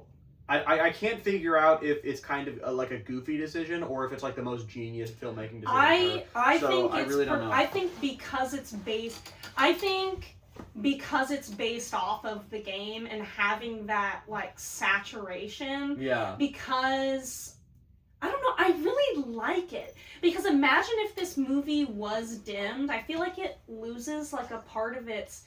Because it's such, like, a liminal space movie, I really like that it's supposed to be... Where you just described that feeling of, like, that kind of jarred me. Of, like, this is a horror movie, why is it so bright and colorful? We're asking all of these questions of, like, oh, like, why was this different? Yeah, because it wasn't even, like, if the yellow, for instance, was tuned up, and obviously that makes sense, because it's, like, the Backrooms are yellow. Yeah. But even, like, his, like, blue shirt was, like, really, really blue. Yeah. Like, that was really color-corrected up. I don't know the proper terms. Here's the thing, I'm good at editing on my own, but I don't know the terms for any of it, because I don't take classes for it. I'm completely self-taught, so I don't know any of the proper terms. But they color corrected it up with blue and like a shirt, and I'm like, okay, that's interesting. This movie's super colorful. So yeah, I guess it was like at times, like when the movie wasn't being scary, for instance, I was like, this just feels kind of goofy. Like it's so bright. And then when it was being scary, that's when I was like, yeah, okay, this is jarring because it's such like a bright film. And I'm saying the stuff I like just said to you, but especially like with the Christmas tree, where it's like when you're in like the back rooms, when you have like these scenes of like, oh, here's a household kitchen that's very color corrected. Right. Here's a Christmas tree that's very bright with the presents. You see this little girl and then you turn around and then it's like, what the fuck? Yeah. I don't know. It's just like, oh God, I love something that's so, it just felt really artsy to me. Mm-hmm. I just feel like The Backrooms was such like an artsy movie, but not in like a, oh, this was like the garage band equivalent. Like I'm not talking like super indie film festival way. Yeah. I'm talking about in a like, oh, this was no clearly shade, very... God, I love film festival movies. No, like I'm talking, that is perfectly good. Like that wasn't supposed to be a diss. Yeah, I know. I'm saying like... I'm clarifying for the audience. Like, no, that's what I'm saying is like, I'm not saying that, I'm saying like for a mainstream, doing well in theaters, like a big name based off of a video game movie that like parents are taking their like dumbass iPad kid to see. Movie, which iPad is kind of crazy because like when we were in the theater just a few rows over, there was this kid on his phone, and I knew from the first scene of the movie, I know that kid was not gonna like this movie. Because the whole point of the movie was very much like for adults because of the exploration of mental illness, and I'm like, that kid. Well, this kid probably, and also it's for like actual fans of the Backrooms. This kid probably isn't a fan of the Backrooms. He probably watches like Tung Sahur. Yeah. Of him like being chased by Shrek in the Backrooms. Yeah. So. No, I can't even say being chased by Shrek. Shrek's our generation. Being chased by like, I don't know, the Among Us guy. Like, I don't know. Fuck, we're old. No, or like kids don't know who Shrek is these days. They don't get rizzed from Roblox. Dude, I saw a clip that don't get rizzed. I saw like one of these. I saw something this morning, and it was not this morning, a couple mornings ago. I was just scrolling through TikTok. I don't really watch this. What are they, like the Sidemen? Some group of people. I don't really watch them because I think there was some controversy or something. I don't know, whatever. But they were talking to some kid and like, what's your favorite cartoon? And the kid's like, oh, I watch a lot of YouTubers. And they're like, no, like cartoon. Like, what's your favorite cartoon? And they're like, the kid's like, what is that? Like, is that like a Twitch thing? And they're like, a cartoon? You've never seen a cartoon? And the kid's like, no. What are we talking about, gang? This kid was like 10 years old, not knowing the word cartoon. We're old as fuck. This doesn't like isn't like this doesn't matter. Like obviously things are gonna change, you know. I guess like cartoons are for adults now, but like, but I'm still so petty about it. Like what the fuck? I can't be old yet. You mean kids don't? I'm so mad about that. Why didn't this kid know what a cartoon was? Why didn't this kid know what a cartoon was? Backrooms 3 out of 5. I think it's really nice, like having like you being very technical, actually rating movies on your apps or whatever. Yeah. And like you actually know, like you having film brain, whereas like I'm very much like an audience perspective. Like I'm also like very artsy.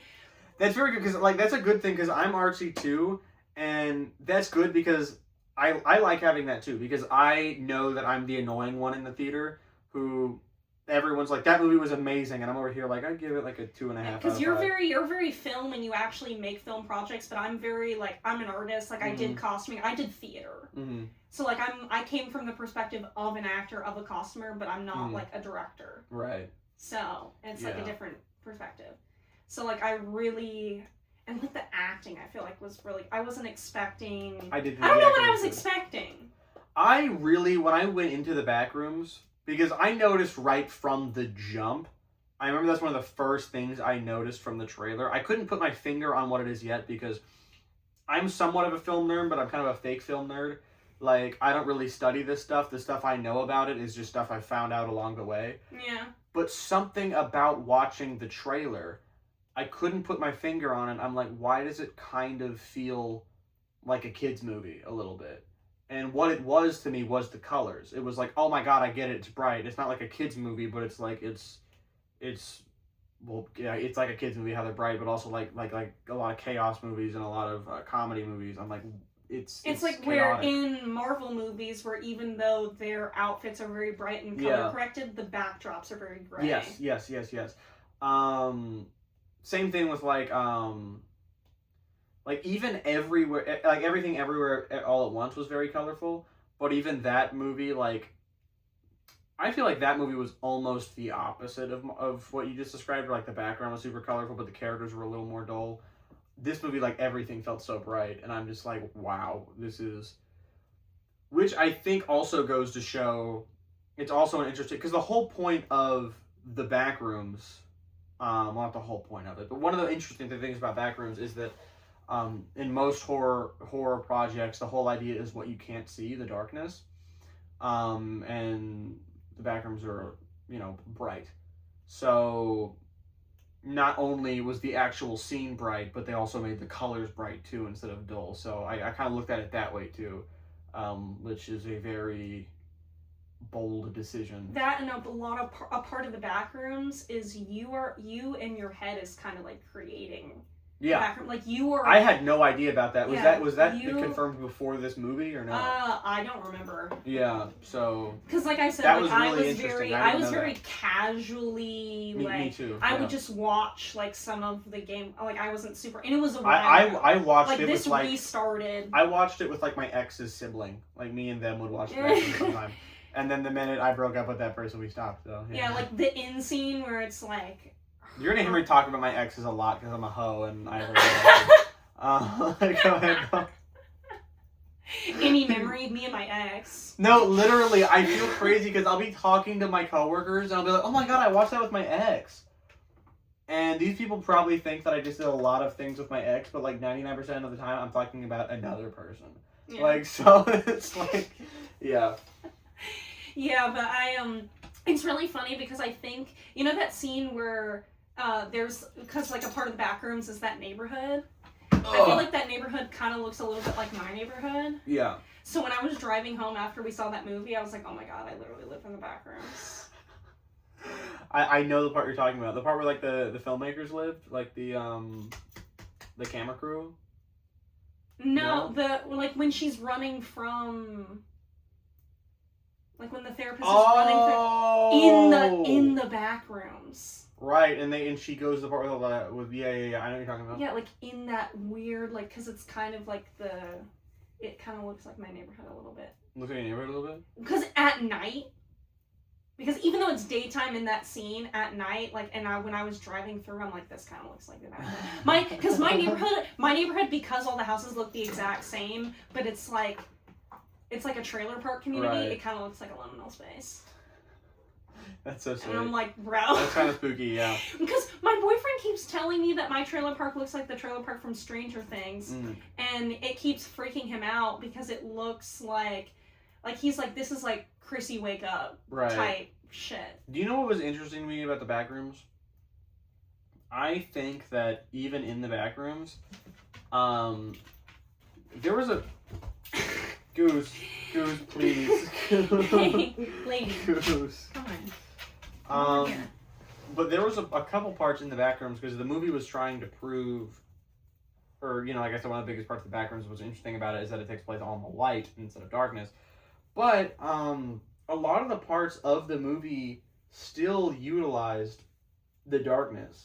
Like, in fact, they utilized the fact that everything else was bright, and then it would zoom in a hallway, and the end of the hallway was dark, and you didn't know it was back there.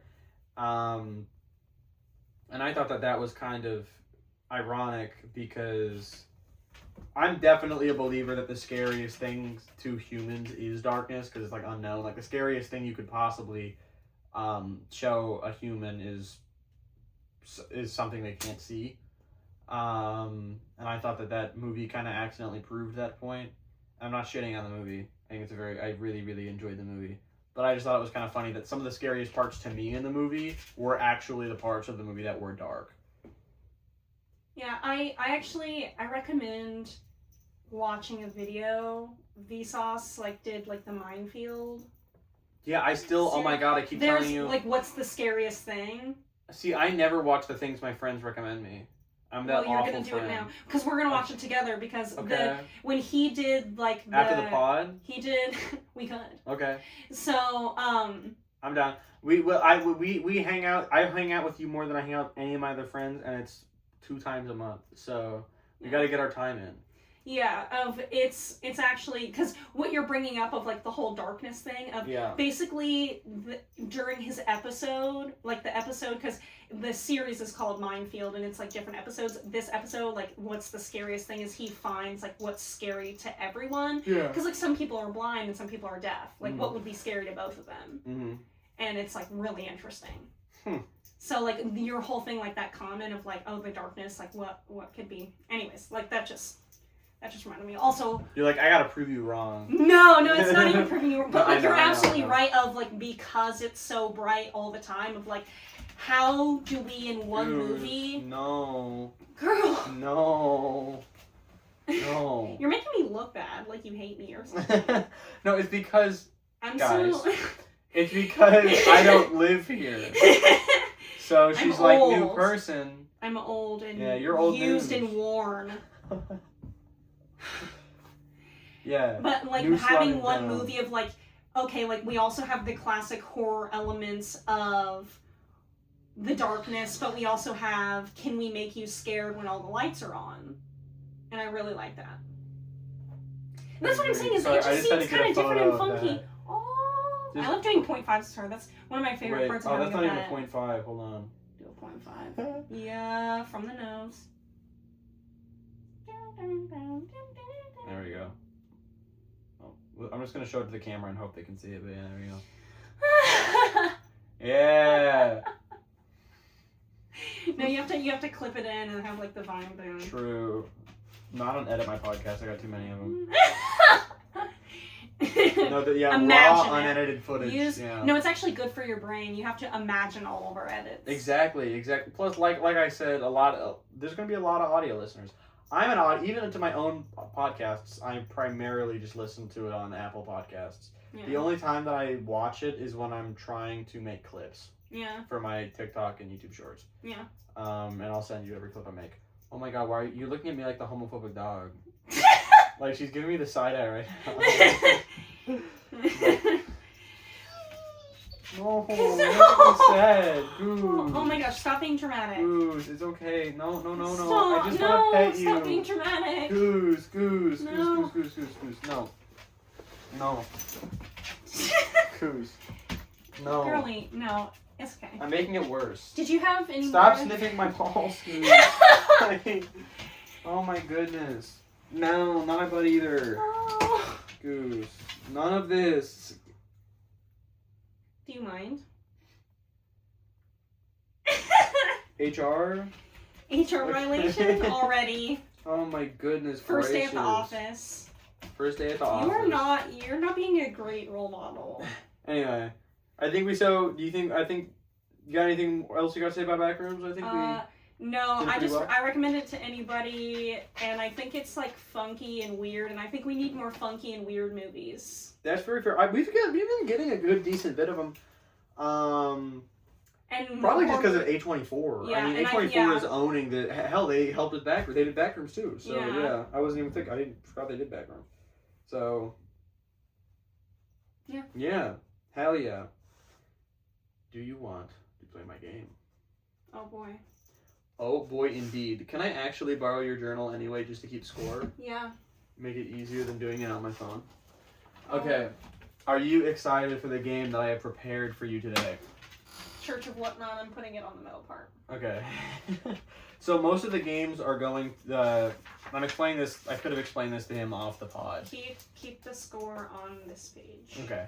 I could have explained this to you off the pod because I'm explaining this to him for the future. But these are obviously... We have audio listeners, so I wanted to keep it something that is very, like questions, basically. So all of my, basically every game I have lined up is basically questions that I'm asking you to see if you can get them right. So, I'm sure you're aware of the famous game, Fuck, Marry, Kill. Mm-hmm. How could I make this a game where there's right answers and wrong answers? Well, there's already right answers and wrong answers in Fuck, Marry, Kill. Okay, that's a fair point. Yeah. But I also like to see how well my friends know me. You see where this is going? I'm going to give you 3 people, and you have to guess which ones I would fuck, marry, kill. And I have 20 of them. And you have to get if you get 66% right, it's a pass. So let's say you get... 67? I'm proud of you. Thank you. Oh, yay! Oh my god. Oh. But yeah, I did, so it's fuck, marry, kill, and if you get 1 right but the other 2 wrong, that's 1 point. And then if you get 3 right, that's 3 points. Okay.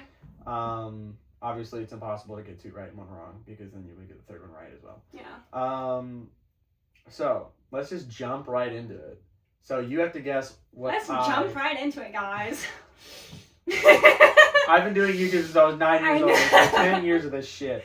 So you're the groomed and the groomer on YouTube. Don't say that. Wait, I'm cooked. Oh my god. Okay, so remember, you're allowed to tell me what you think is correct, but you have to also say what you think I would pick. So, I love how she likes to spin you around. obviously doing this with real people is probably not super cool to do online. Yeah. But what if the real people are terrible people? Ben Shapiro, Matt Walsh, Michael Knowles. I'm going to hell anyway. Yeah. It's okay. Like, genuinely, all of them think that I should go to jail for, like, being a trans pedophile anyway, and I think they should all go to jail for multiple reasons. Yeah. So, it's okay. Okay, so who was it? It was Ben Shapiro, Michael Knowles. And Matt Walsh. Mm-hmm. Fuck, marry, kill. Mm-hmm. Oh yeah, I made it tough on myself too. Okay. Some of these I made a little obvious for be, you, but not this one. It has to be kill Michael Knowles because he's the fucking ugliest. Okay. I think... Oh, God. I don't know, but like... Because... This is really hard. This is really hard. I think...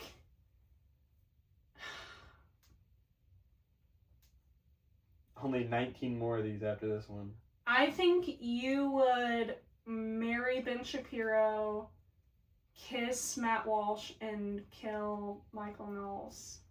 Marry Ben Shapiro, and then fuck Matt Walsh. Fuck Matt Walsh. And then kill Michael Knowles. Kill Michael Knowles. I thought it was kiss, marry, kill, sorry, because that's like catchier, so it was stuck in my brain. I didn't know it was fuck, marry, kill. Yes, fuck, marry, kill. Fuck, marry, kill. Okay. The song. So one more time. Just because my brain is yeah, okay. Kill Michael Knowles, fuck Matt Walsh, marry Ben Shapiro. You want to hear my reasoning for all of them? Yes. So I'm justified.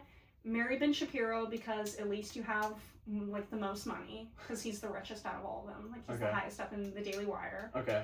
And fuck Matt Walsh because he's like the least ugly. Okay. And you'd like compromise your morals for that, I think, in a dire situation. And then kill Michael Knowles because he has the least like redeeming qualities of all of them. Okay.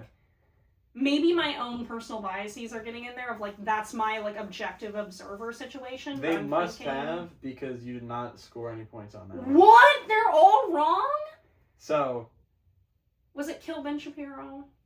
It was actually fuck Ben Shapiro. What? How? That's the last one I would have picked for Ben Shapiro. But yeah, because it was the last one you picked for Ben Shapiro. What? Yeah, so my reasoning is just because when Ben Shapiro shaves, he's like a femboy at least. Because like the Catboy memes were like...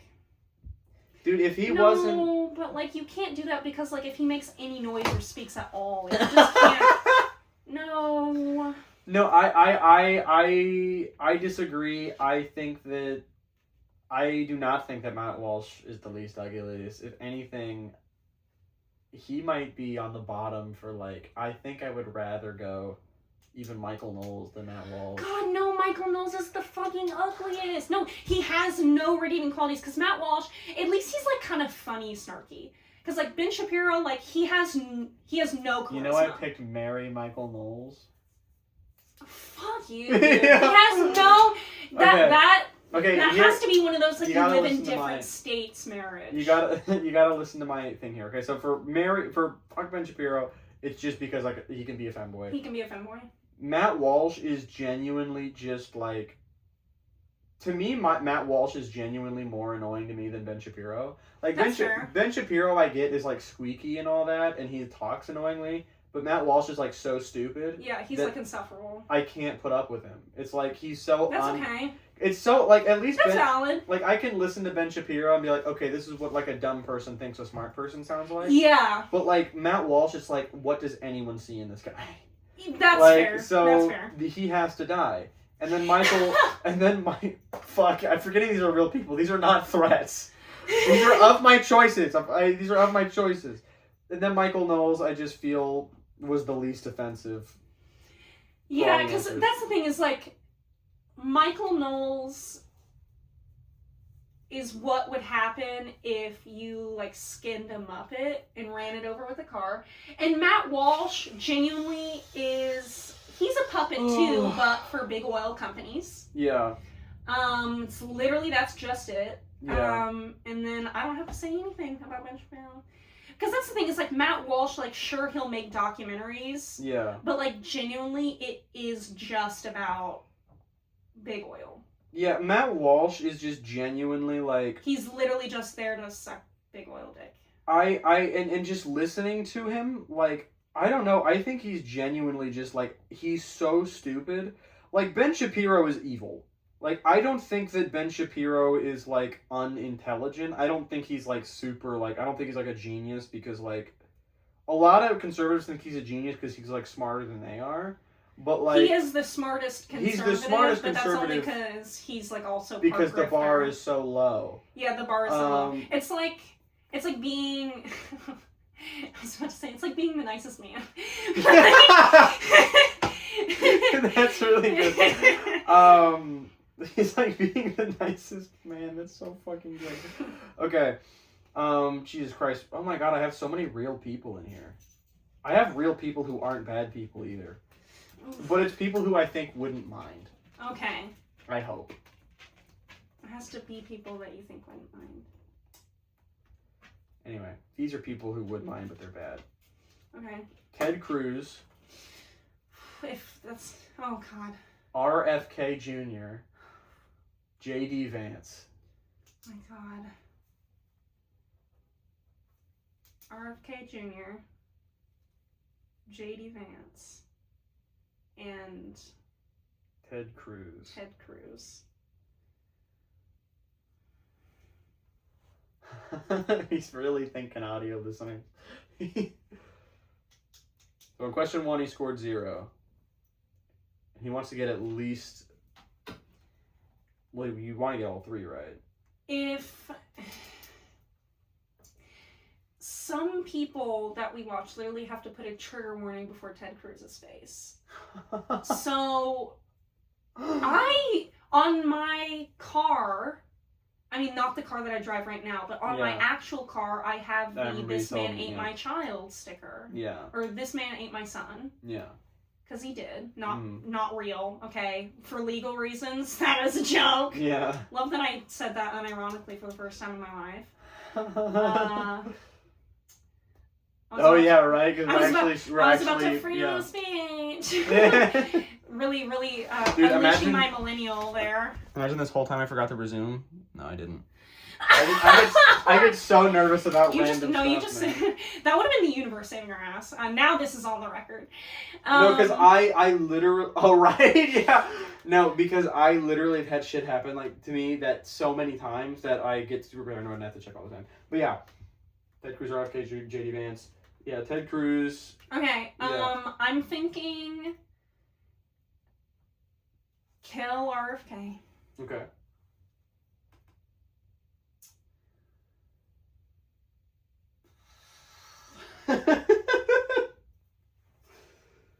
Marry Ted Cruz, fuck JD Vance. You got 1 point. I would kill RFK. Yeah. What are you doing? You think I would have to... I couldn't live my life with Ted Cruz. I couldn't live my life with Ted Cruz. I would rather be married to him than have to fuck him, because marrying does not require fucking him. But you have to deal with him. No, you don't. You have to deal with him on the day when you sign the marriage papers and you never have to see him again. I don't know. I feel like for the point, like, technically you could just marry and then move across the country, but, like, I feel like as per the game... Because you're legally bound to him and he can sue me in the United States if I'm caught with someone else, sure. I feel like it's more like... For the marry aspect, I'm assuming that I have to, like, for the purposes of the game, we're not loopholing it, and I do have to live in a house with him. I guess I do have to see his face more, but I could just turn the lights off. I don't know. You know the first episode of Black Mirror when the Prime Minister has to fuck the pig? Yes. That's how I imagine it's like having sex with Ted Cruz. Oh my fucking god. I can't even think about this anymore. It would be one time And hell, you could do it with the lights off. I would probably And bash then- my head in with a brick hoping I get amnesia. And then JD Vance is just like annoying and kind of dumb. You could just be like, "Aw, he just doesn't even know what the fuck. He's just a little racist. He doesn't know what he's talking about." Oh my god. That whole conversation we had earlier about the Trump administration acting like my boyfriend would never say the N-word. Just so you know, I think that this is the most heated Wes has ever gotten at me. I'm like, there's no way! It's okay. Because we don't disagree on anything. No, it's okay. Except this. No, I understand the logic behind it. It's fine. Okay. So remember, you have to get it, My ratio is terrible right now. yeah, because you have to get an average But of it's 66. not my fault, honestly. I think I'm a victim in this situation. You're a victim? Yeah. Okay. Okay, maybe you'll win the next game if you lose this one, okay? This means I have to host one more time. Yeah. I tried to make it fair. I saw 75%, you know what, that's too high. I'm going to put it at 66 because some of these were hard even for me. Okay. This next one is not real people. It's Marge Simpson, Mm-hmm. Lois Griffin, Francine Smith. Francine Smith? She's the mom in American Dad. You'll have to show me a picture. Okay. Marge Simpson and Lois Smith? Lois Griffin. Lois Griffin. Francine Smith. So all the moms in... That's Francine Smith. Second picture of her, by the way, is her in the bra looking like a hippie holding a frog. So yeah, Marge Simpson, Lois Griffin, Francine Smith. Okay, Lois, Marge, and Francine. Mm-hmm. There's 19 of these, not 20. I don't know why I didn't just make one more. It's hard because they're all baddies. They're all In my baddies. opinion, they're all baddies. I will be willing to give that information up. I do think they are all baddies. No, Marge, because Marge is freaky and you know that. What the fuck are we doing? Marge is freaky and you know it. I just said that. Yeah, you had to say it. No. I don't think she's freaky because I'm not going to like sexualize a powerful queen like that, but I do think she's fun. Okay. I know she's a good time. Okay. She's been a good time a couple times in the show. Like she's a little, like she's not entirely vanilla, but she'll be like, you know, she gets flirtatious in bed for sure.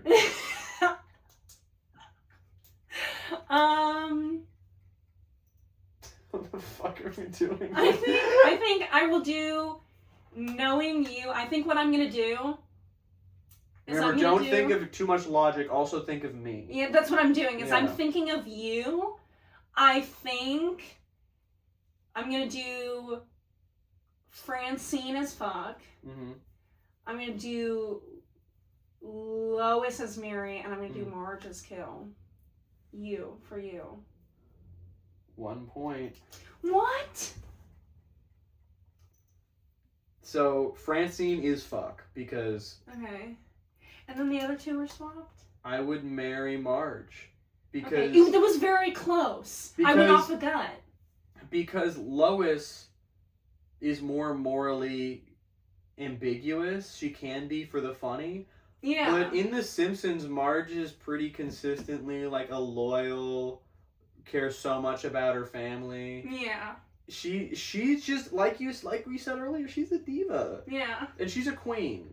And I had a giant crush on her as a kid. And it's still there, and I would marry Marge Simpson. I'm starting to realize, like, I hope... Okay, so your ratio is still not... It's okay. 0-1-1. I think I'm gonna make a good comeback. You think you're gonna make a comeback? Okay. No. Because you're learning more about me throughout the game. Yeah, no, I got it. These are real people, these are good people, but I sincerely don't think they would mind. Because I think leftists in general understand that things are in good fun. Most of the time. So And it is in fact your fault and not mine, so I'm... Yeah. He's just playing the game. Yeah, I'm a victim in this situation always, Yeah. so... I'm actually being held hostage. So... Hassan Piker. Hassan. He would definitely get a kick out of this. I'm positive. Sam Cedar. I think he would like this. And Kyle Kalinske. I honestly am not sure how you would feel. Okay. So yeah, Hassan Piker, Sam Cedar, Kyle Kalinske. I like to see a picture of Kyle Kalinske again. I don't remember what he looks like. You know of him though, right? Yes. Okay. But I just, like, no face to name. Come on, give me a more recent picture. Yeah, with like the blonde hair and everything. That guy. Yeah, like his face. I don't remember the blonde hair though. Okay, you might have seen him before the blonde hair. That's also him. Yeah, that picture comes to mind. I've seen him post blonde hair. Let's see your comeback. I feel like if, like, okay.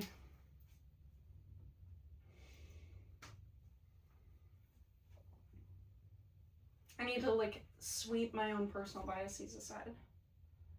Because I'm like, if it's not this, then, like, we're gonna have issues. But, like, it is gonna be an issue. I have to accept that there's an issue. But I might just have to stand my ground. Okay. I think you're gonna go with marry Sam Cedar, fuck Hassan, and kill Kyle. 1. And now to your I was really, really close to picking that. I was really, really close. I think I know you better than you do, and I think the ratio shows that. No. Okay, because hear me out. Hear me out. I would rather marry Sam Cedar than just fuck Sam Cedar. Because he's very marryable. Yeah. And I would be cool with just a one and done with Hassan. However, I don't want it to just be one and done with Hassan. Hassan, I love you. No. You not saying you're parasocial earlier? No, I'm just saying that, like, look, do you get my logic, though? I do. Like, if I had to, like, even it out, like, okay, I guess fuck Hassan, marry Sam. But if I was able to marry one of them, I'm marrying Hassan. But marrying Sam is the only right answer, though. You think Sam would be a better husband? I do. Because Hassan would be so absent because he has to... But he has to stream. Bro, Hassan's an absent... That's true. He does Hassan stream so much. What do you... No, but he has... Yeah. But he has to stream, Jenny. What are you talking about? He has to yell at us in chat for 8 hours every single day. I think that Hassan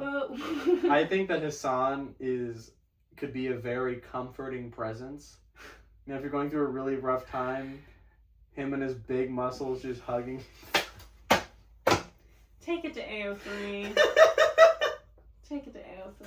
If I ever run for office and he interviews me and they play this clip, oh my god, I'll be like, all right, this is my confession. Yeah. Okay, so the ratio. I don't know if it's got to be still possible for you to win. You just got to get all 3s. Yeah. Okay. Final stretch. Are you ready for this? Mm-hmm. Well, they're not really final stretch. We did 4. There's like 15 left. Mm-hmm. But well, it's the final stretch for me because I have to get all 3s. I don't think you actually have to get all 3s, but you do need to try your best to get a lot of 3s. Yeah. Okay. So remember 2 questions ago, I did one similar. Homer Simpson, Peter Griffin, Stan Smith.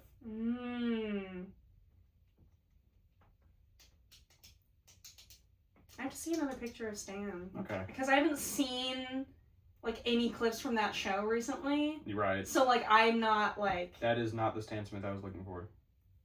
That's Stan. Okay. Yo! Okay. Okay. Yeah! Okay. Because I gotta, like... Okay. Yeah. Peter, Stan... Homer. Okay. I think it's the exact same order as their counterparts. I don't even remember what their counterparts were. It's, my brain's blanking. Counterparts. Okay, so if it's the exact same order of their counterparts, it would be marry Homer Simpson, kill Peter Griffin, fuck Stan Smith. Yeah, I think that's the exact order. Correct. Your first 3. Let's go. Yeah.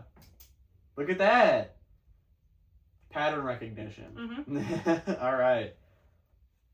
Let's see if you can keep getting threes. Okay. Real people, but people who have been dead for a very long time. Karl Marx. Oh my god. Bertrand Russell. Who is that? He is a very famous, one of the first anti-Christians. Early 20th century. He was actually fired from a college because he was openly like, I'm not promoting this creation theory bullshit. Okay. Very. I don't need to see a picture. Yeah. That's low-key really, that's fine. And he was also pro-gay rights, and this is early Same. 20th century, yeah. So Karl Marx, Bertrand Russell, George Orwell.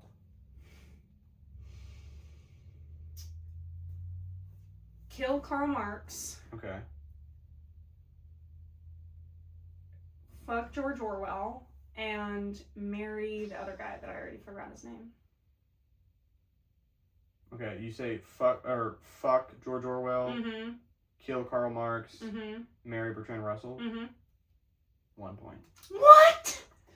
Dang it. I would marry Bertrand Russell, Okay. but I'm fucking Karl Marx and killing George Orwell.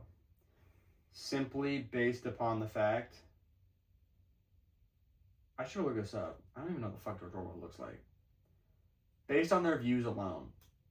They both have good views. Like George Orwell, I'm glad that he was a... Bro, It's a moral thing. George Orwell was a socialist journalist and Karl Marx is Karl Marx. What's wrong with Karl Marx? I don't know, bro. And George Orwell was very... George Orwell was very... Because I'm like... You can call me a tanky all you fucking want. But I like the early Soviet Union. I liked early Soviet Union. George Orwell didn't. And I'm like... I want to fuck this Karl Marx guy. Okay, I was wrong. But I think I saw a picture of George Orwell and he was... In my brain... He's a baddie. In my brain, he's a baddie. So whenever I hear George Orwell, I think younger George Orwell, and I think socialist journalist. He's kind of fugly, but in a freaky way. I was thinking, no, that's like an older picture of him. There's a picture of him like when he's younger. He was like, which I think he's pretty. Yeah, and he's pretty in like a kind of like a freaky way though. Yeah. Karl Marx is kind of like fucked up. I mean, the kind of stuff he was writing though. Karl Marx is kind of fucked. Yeah, bro. Let me look up Karl Marx picture younger, because we only know what he looks like when he's fucking like... No. He looks like a freak, bro. Are you kidding me? Look at this guy. Because he is a freak. Yeah, that's what I'm talking about. Okay, let's move on. Ronald Reagan. I swear to God, I don't want to hear the rest. You're a... No, I'm serious. That was Tell me the other two. No, I was gonna say you're a history buff, right? A little bit. I'm a history sleeper build. Calvin Coolidge and Okay. James Garfield. James Garfield.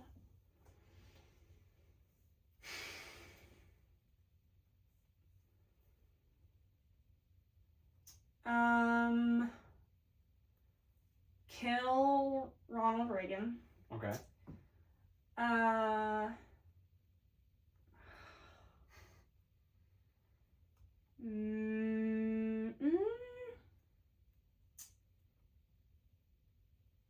If I do recall correctly, if I Okay. have the right people in my brain, Okay. because it's been a long time since I was in the gifted program in school. Okay. Gotcha. Because all my knowledge of the presidents that I haven't since retained, like just with politics in general, Yeah. we did a lot of that stuff like in the enrichment program, like in school, because I only continued that. I think inference, marry Garfield, fuck Coolidge. 3. Boom! Yeah. Boom! History, sleeper build!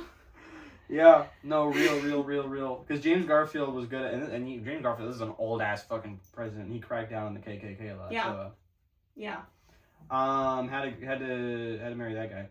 Why did I put him with Ronald Reagan? Alright. That one was obvious. I don't know why I did that. Anyway. Markiplier. Jacksepticeye. MatPat.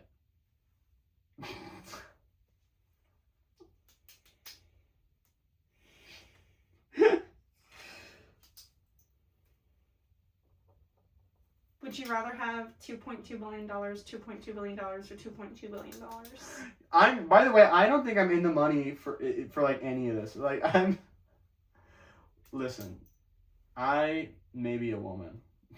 People stargaze all the time. I'm not.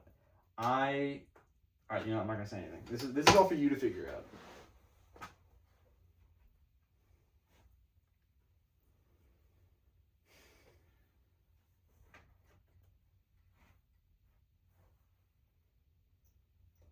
He's thinking, audio listeners. Marry Jacksepticeye, fuck Mark, kill MatPat. 3. Boom, knew it. MatPat is too smart for me.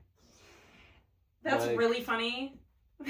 Genuinely, he's too smart for me.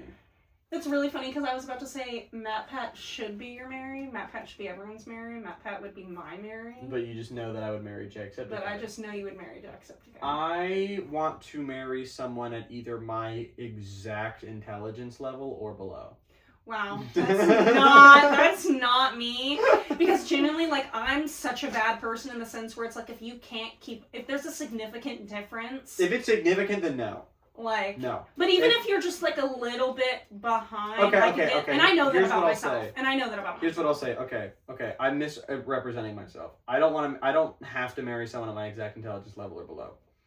Obviously that would be very insulting to my partners if I were. That would be predatory. Yeah. It's not that. It's that I want to have at least some things that I'm smarter when it comes to. MatPat is just, he studies because of his fucking game theories. He has to study so much different kinds of shit. I don't think I'd have one thing on the motherfucker. Everything I'd be like, I've been studying this new thing. It would be like intimidating. Yeah, exactly. Like, I want someone like my partner Robin. She is way more intelligent than me when it comes to like computer science and coding and shit. I know nothing about it, not even a little bit. Yeah. But that doesn't intimidate me. I like to learn.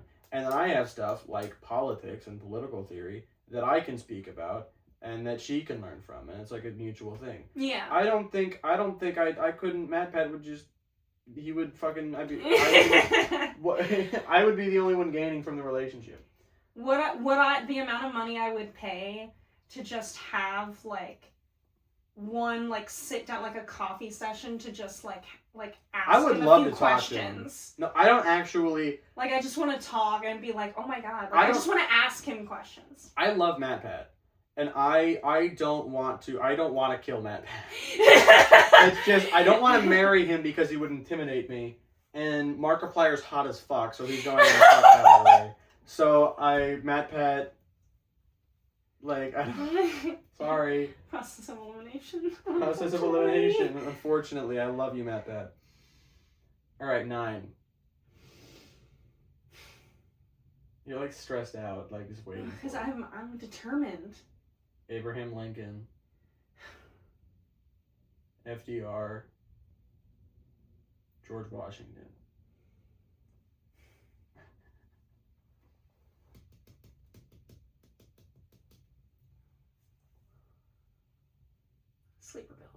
Sleeper build. Sleeper build is about to get flexed right now. Yeah, I mean these are much more popular presidents, so. Marry FDR. Okay. Fuck George Washington, kill Abraham Lincoln. No, you already. Shoot! Okay. I'll hit that. So that one's a 0. 0? It's looped around. I would kill George Washington. Okay, that's fair. And I would fuck FDR and I would marry Abraham Lincoln. Not to be. Okay. I'm not an Abraham Lincoln glazer. I know your feelings on Abraham Lincoln. I was about to say, I think Abraham Lincoln is. But I'm not an FDR glazer either. I think there's an absolute rat under that hat. Ratatouille? Here's the thing. The issue is that I hate all presidents now. Yeah. And it was kind of process of, because FDR used to be my favorite president of all time. And then I thought about how actually it may have been one thing, but internment camps for Japanese is pretty fucking insane. Yeah. So my logic was, because my thing was, is like George Washington, I mean, he literally had slaves, so it wasn't a moral thing. It was just the fact that he had slaves. We have other people on this list where we were literally doing Ben Shapiro, we literally had, we were looking at the other list where you had people rearranged, maybe not necessarily on, maybe you had one person who wasn't, you had, a moral issue here and a moral issue here, where I was we have two moral issues, and, sure, one significantly worse. Moral issues, that's why I didn't have it in the Mary's moral issues definitely come into it, but morally speaking, for instance, Matt Walsh, Michael Knowles, and Ben Shapiro, if we're being totally honest, I feel like they're all equally morally... They're all on the same level morally. Yeah. So I view them all in the same category. Yeah. Here, it was genuinely how morally apprehensible are these people on a list? And I'm okay, George Washington has the teeth of other humans in his mouth. Because once I had said it, I was wait, I need to swap Abraham Lincoln and George Washington, because I was wait, that doesn't sound right. But I was always going to keep FDR at Mary, though. Yeah, no, that would have been a no. Because I was that would have been the case, because FDR did used to be my favorite. So if you, 2 years ago, if you would have asked me that same thing, I would have won that. Sure. Donald Trump. James Buchanan. Andrew Johnson. Oh, brother. Sleeper Agent's really going to have to come out for that one. No one fucking knows anything about Andrew Johnson. But James Buchanan... You might know a little bit. He's kind of known for being one of the worst presidents of all time. Same for Donald Trump. Same for Andrew Johnson. Johnson, Buchanan, Donald Trump. Mm-hmm.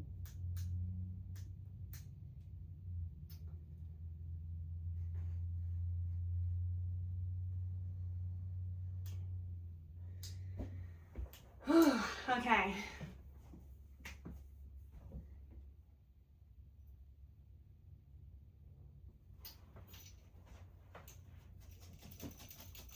He's about to say it, no? Mary Johnson, fuck Buchanan, kill Donald Trump. 3. Let's go. That one I feel like was a pretty good one, because it's Donald Trump fucked kids. What? You're not. He's dying. James Buchanan. You don't want to marry that guy. No, you don't want to marry that guy. Wasn't he the first president to be elected without a first lady? I don't remember that. I might be wrong, but I think I heard that somewhere. Maybe I made that up on my own when I was 12. Jarvis, fact check that. Jarvis, fact check that. But I feel like that was obvious. It's just process. Okay, worst, second worst, third worst. All right, from the virtual band that you may have heard of, Gorillaz. 2D Murdoch Russell. Obvious. This one should be obvious. 2D Murdoch Russell. Show me an album cover. I need to rock vibes. I need to see the lineup right now. Which one am I doing? Gorillaz band. I don't know if any of the Gorillaz, if the album covers are good. Let me just find a picture where the four. Yeah, that's why I said I need to see a lineup right now. What the fuck? Okay, that's fan art, and it's not. Show me your favorite lineup of them. I need to see art that you like. Modern. That's what I'm saying. I need to see the art that this you should like. be obvious to you. 2D Murdoch Russell. Come on, you know me. You know me. Russell. Okay. Come on. Okay. Fuck, marry, kill. Yes. So for everyone who didn't see that, obviously I'm marrying 2D, fucking Murdoch, and killing Russell. 2D is a Oh my god. Look at him. And he's beautiful.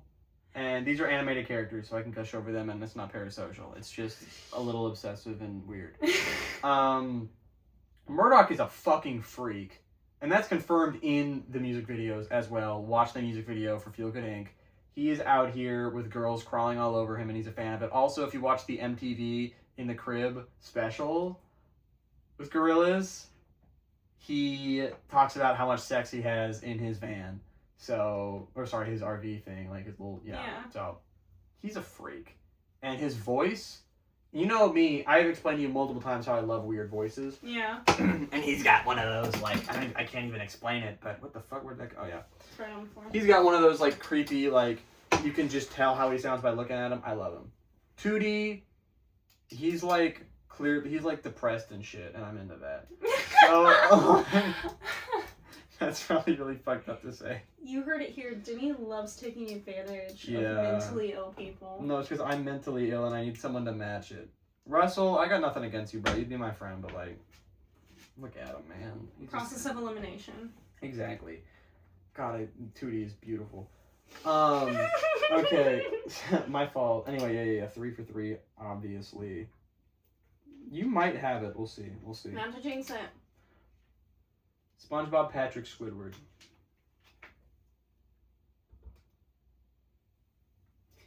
Marry SpongeBob, fuck Squidward, kill Patrick.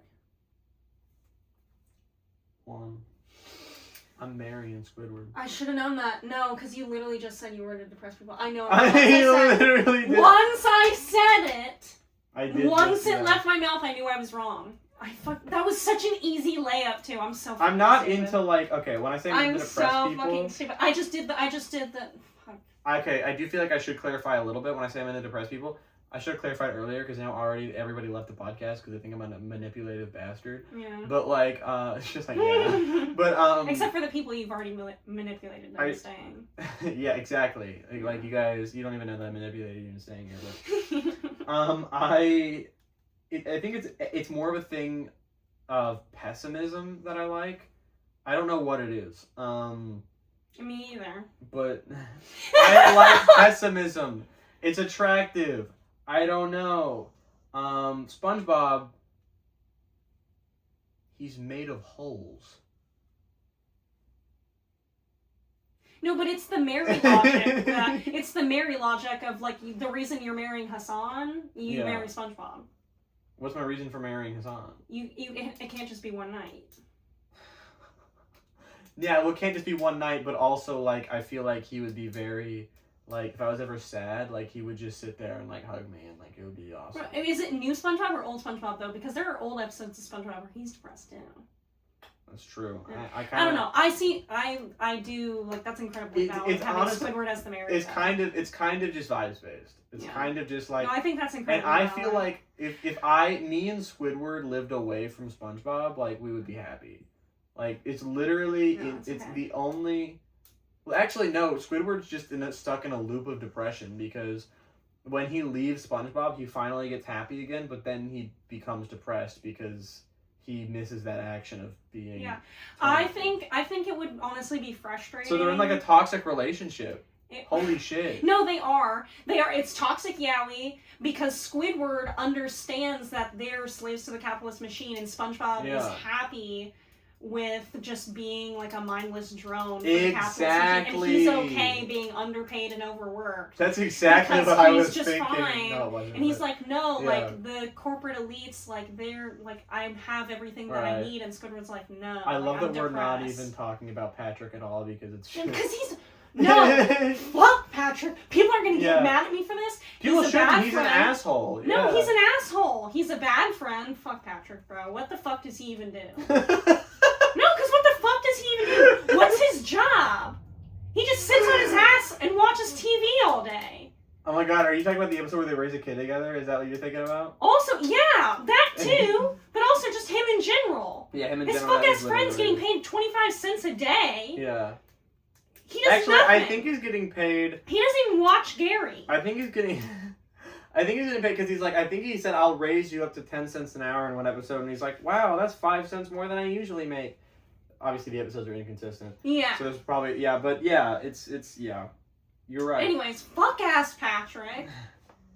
Not even talking about him. His dumb ass can go. But he's funny. Yeah. I'm sure. Yeah, it's funny when you're not in that I won't position. break up with him. He's funny. Like, fuck you. Okay. Whatever, bro. All right. You snoring. Yeah, while we're screaming. Sitting here screaming about Patrick. She's used to my rants. That's It's fair. okay. All right. Shadow the Hedgehog, Rouge the Bat, Metal Sonic. Easy. Yeah, I was about to say this is kind of like. I feel like this is a trick question, which is why I'm second guessing myself. Because you should be marrying the ultimate life form. Sorry, you're also into older men, so. That's that. And you're into depressed people. I'm gonna say marry Sonic. Shadow. Shadow. Sorry, I don't know why I thought Sonic. Because when I think of Shadow, I think of Sonic because they were a package deal. Because they're together. Thank you. Sonato shipper. Doomed Joey. Doomed to never actually be together because we live in a heteronormative society. Anyways. Marry Shadow. You really like big titties, but like. Fuck Rouge, kill no Sonic. I love that he knows this about me. 3 for 3. Yeah. I love the big fucking titties, the man. big titties. What am I supposed to say? The fat titties, dude. The fat titties. Because I thought about it, like Metal Sonic, like he's metal. He could have a fat metal hog, but like the fat bat titties, dude. I don't know what to tell you. So yeah, 3 for 3 on that one. Yeah. Alright, now this one I feel like this one you'll be pretty opinionated on because it's something that, it's a community that you're deeply in as well. Oh, brother. Reminder, I haven't seen the final episode. Pomni, Jax, Ragatha. I've seen episode 1 through 8. I hear a bunch of crazy shit happens in 9, so keep in mind I know nothing about the character development in episode 9. I'm gonna say... Pomni, Jax, Ragatha. You're gonna... Knowing you. What sucks like about snarky twinks more, or do you like Ragatha's rack and fat ass more? Fuck. Shit. This is such a trump card, bro. What the fuck is going on?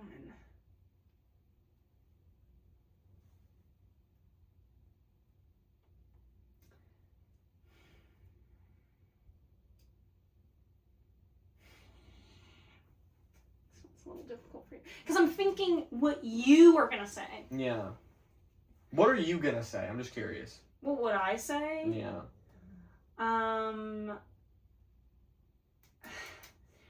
Mine. Just looking out for myself and like protecting. Fair enough. Yeah. Protecting my peace. I'd marry Pomni, fuck Ragatha, and kill Jax, just to protect my peace. Okay. Just to protect my peace. Okay. And I think for you...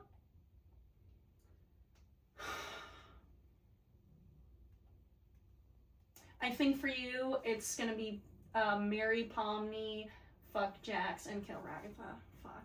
That's what I'm gonna do for you. The one you did for yourself was actually closer. Because that is a 0. What? Because... So Jax... It's I think all 3 of them are very attractive. All 3. Love Clussy. Oh my god. Love tall, snarky bunny twinks like you said. Yeah. And the rack and ass. Oh my god. So it comes down to character. You know Ragatha's loyal. You know, I would never have to worry about Ragatha. I would come home and she would be so worried that I did so. She would be just as clingy and paranoid as me. I was thinking about their kind of trauma though and what you deal with in a long-term relationship though. Yeah. Jax has to fucking die. I genuinely, at first in the show I liked him. It would have been like my most recent ex that I'm not gonna name. At first, I'm like, Yeah. the meanness is kind of hot. And then over time, it's like, oh my god, I'm married to a fucking bitch. Unfortunately, I So- am that person, and that's why Jackson's my favorite character, because I am that guy, unfortunately. I could be best friends with Yeah. someone. I am that person, morally- unfortunately. Well, no, it's like, cause you're, okay, here's the thing. You can be very mean to, like, I don't know, you have more of a, like, I don't think you've ever been mean to me a single time, once. You've been a little, like, sarcastic with me, but, like, No, because like, it never bothered me. Like, it's always made me laugh, and it's always about... Yeah, because, like, with you, this is gonna sound like... This is gonna sound so bad. You're on a like, podcast. This is gonna sound really bad to... She dreaming? Yeah. Poor goose. What are you doing in your dream, bro?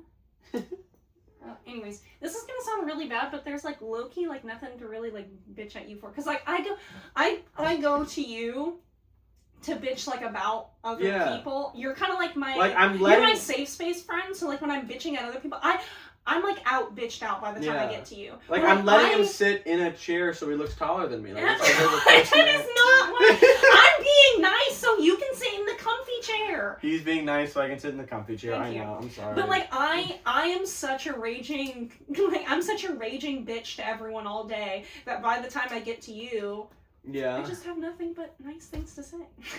So that's why we shouldn't room in together. That's why we should. I'm gonna wake up to it. I do genuinely believe that if we did live together, I would probably be a bitch to you though.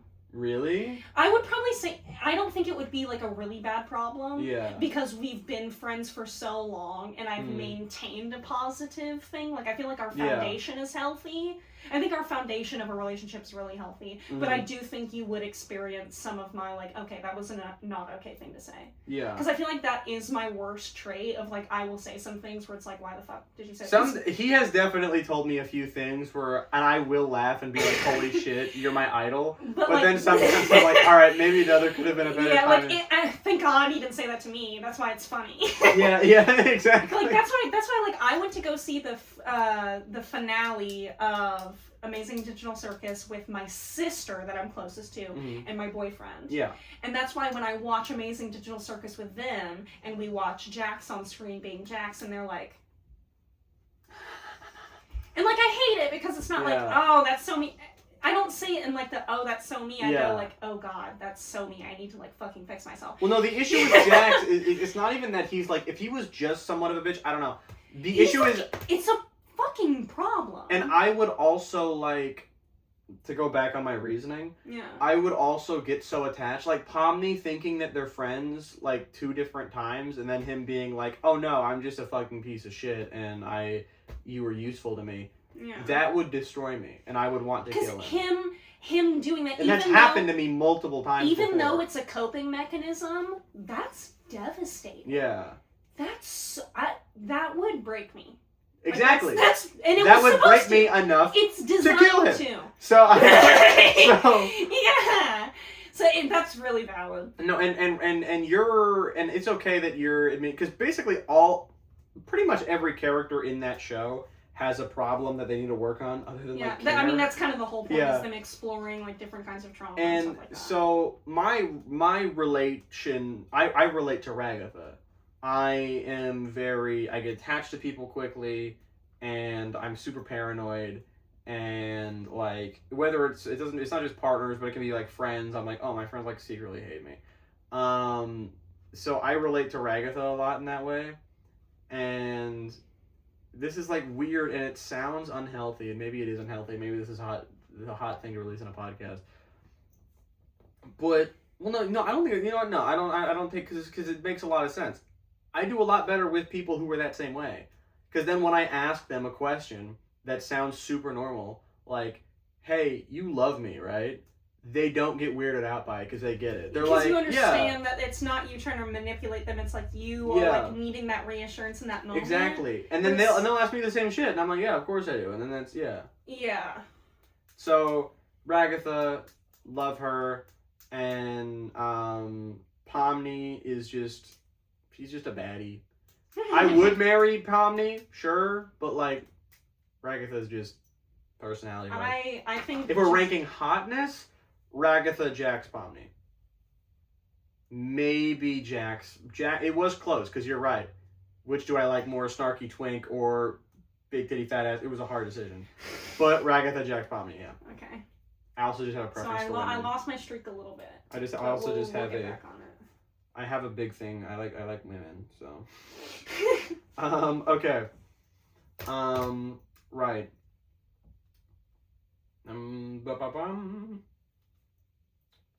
Princess Peach. Princess Rosalina. Princess Daisy.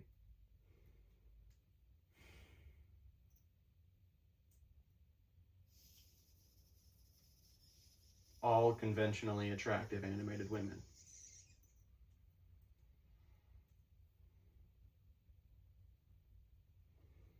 How much of this podcast is going to be you thinking? Marry Daisy, fuck Rosalina, kill Peach.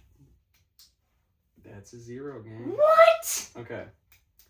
Fuck Peach. Because I low-key... I think this is the most basic opinion I've ever had in my life. Because she's just the blonde-haired one. But she's the hottest to me. I don't know what it is, but I think she's the hottest. I think that's okay. Hottest aesthetically, like hottest visually. That's okay. Rosalina, mommy. Mother. Please hug me, I'm scared. Marry me. And just like, and then Daisy just doesn't have much to offer after that, I guess. I'm sorry. No, Daisy has it all, and that's why I was saying Mary. Okay, well, geez, I'm sorry. Damn. Okay. I'm sorry. That's okay. This is the most we've ever disagreed, and it's all in one night. No, that's right. And it's about who I would fuck, marry, or kill. Yeah. You're so No, but notice how it's over something unserious. Yeah, I know. That's what makes it fun. That is, yeah. I'm having fun, by the way. I'm not at all a fan. I just think it's so fun. You're like, it's so funny though how different it is. Yeah. No, I get really heated over the because these are my girls. And you've been smiling the whole time. Oh yeah, these are your girls. That's fair. No, I don't know. I just find Peach the most physically attractive. No, that's totally fine because I'm a diehard for Barbie. Yeah. So I totally get the Peach hype because I also love Peach. And Rosalina is just like, literally like. I would have to ask her for permission to do anything. Like, I'm a switch, but I would be pure about it. Because Rosalina is my favorite of the three. Mm-hmm. Rosalina is my favorite of the three. Like, whenever I play Mario Kart or she's my favorite too. Or Mario Party or anything like that, Rosalina is my character, and everybody knows that. She's reserved for me. Like, I'll fight people over it. That's actually, we would have fought a couple of years ago. Now my main because she's the trans representative, and I can't play any other character. Well, I have to play another trans representative. My main is now Birdo. So... But second in line, if there is no Birdo, is Rosalina. Yeah. But I feel like Birdo more so represents like specifically trans women, whereas obviously Rosalina is a woman, but like I feel like that's more generally like she's a trans one, you know. I don't know if she's like trans herself, but everyone. Right. She's just a trans icon. I don't care what about it. Birdo is actually trans. She can be freaking she/they or non-binary or whatever, or some genderless goddess that takes the form of a woman. Like, I don't care. Cares? I don't care if she's she, her. She can say the F slur. But yeah. All right. We're getting there. Creeper, Enderman, Slime.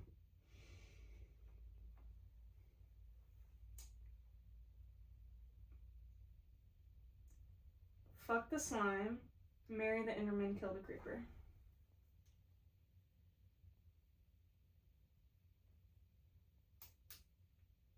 I'm trying to remember what my logic was for this one. Because I don't even really know what my opinion is now, but I remember having to think really hard to get to this conclusion. But it's one. Okay. So the obvious is kill the creeper. which is the one that you got. Enderman, everyone knows Enderman has a BBC. I know, because originally I wanted to do Enderman at fuck, but then I was like, no, 4D chess. Jenny's thinking slime. Because slime would be a good fuck too. I guarantee you, there is nothing better feeling in the planet than putting it inside of a slime. Wait, we have slime in the real world. Why haven't I tried this yet? I think. Do you know how to make slime? Because oh my god! You You should start in OnlyFans, but you know those YouTube videos where it's like testing slime, making slime. Oh you my should do an god! OnlyFans where it's like those slime Dude, tutorials. There was a South Park episode about that. Really? Randy, one of the newer South Park specials, Randy had an OnlyFans where he was sponsored by Prime, and he would just pour Prime all over his dick. Did it make it smaller because it was Prime? I don't remember. No, what happened was, like, he was about to get, like, because Prime is, like, advertised towards kids, the hashtags was, like, pushing it to kids, and he had to, yeah, South Park is fucking insane, man. Yeah, yeah. I forget what happened. Yeah, we're cooked now. And I don't even know, I'm sorry. I think because of that, I think you should give me the full points, though. Because of that. I don't even remember what my logic was. That's the issue. But, like, the thing is, like, in my head, like, right now, Slime and Enderman are tied, so I'm trying to remember what the tiebreaker was. Because I made sure that I was, like, sure of it when I put it down. I think Slime is just generally, like... Was it, like, a wholesome thing? I think it was a wholesome thing. It was because I can't look Enderman in the eyes. And as you know, you can tell right now, I'm very much a look in the eyes person. You cannot look Enderman in the eyes. Okay. I'll let him fuck me from behind. Digging that BBC into my stomach. That's fine. But, because I can't look him in the eyes. But I want to be Physical therapy breathing? Yeah. Thank God this is deep into the podcast, because I know my family isn't getting this far. But yeah, but I know the slime may not have eyes, but I can still look at it. And Creeper's a fucking creeper. Fuck creepers. Okay.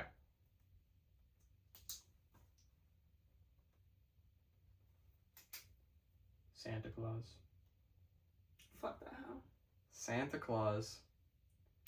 Easter Bunny. St. Patrick.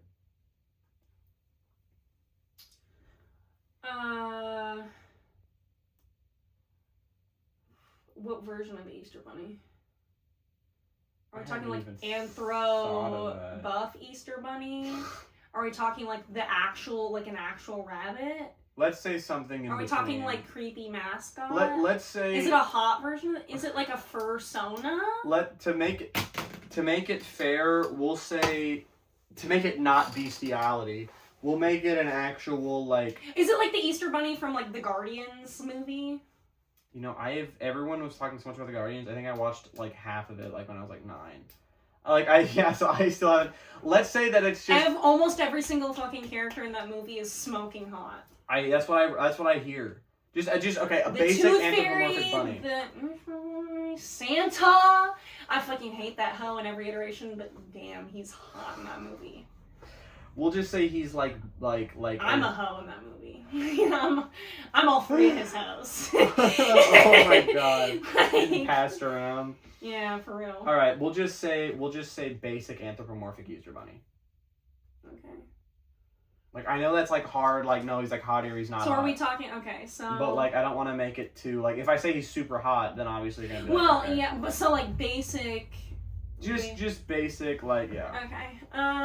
It's more about the idea of the Easter bunny. The idea of the Easter bunny, because I was like, if it's like basic for oh my god, it would be so funny if instead of like one of these options, I swapped one of them out for Tooth Fairy, but Dwayne The Rock Johnson is the Tooth Fairy.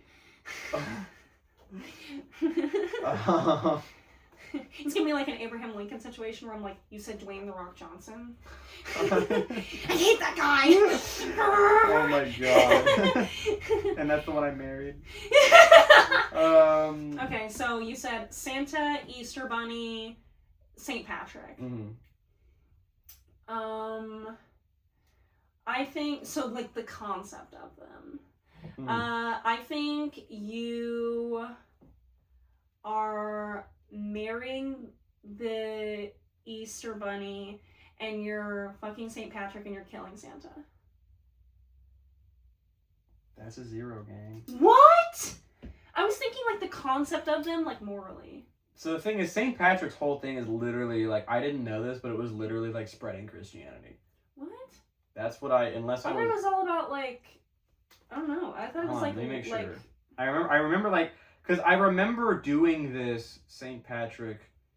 What did St. Patrick do? Because I remember doing this, and I was trying to figure out, like, okay, who would I do? And then I had St. Patrick down. I'm like, what the fuck did St. Patrick even do? I don't know the, like, origin of it. I just know, he like, was a 5th century Christian missionary who was credited with bringing Christianity to Ireland. Oh. Yeah, so he had to die. I thought it was about, like, luck and beer.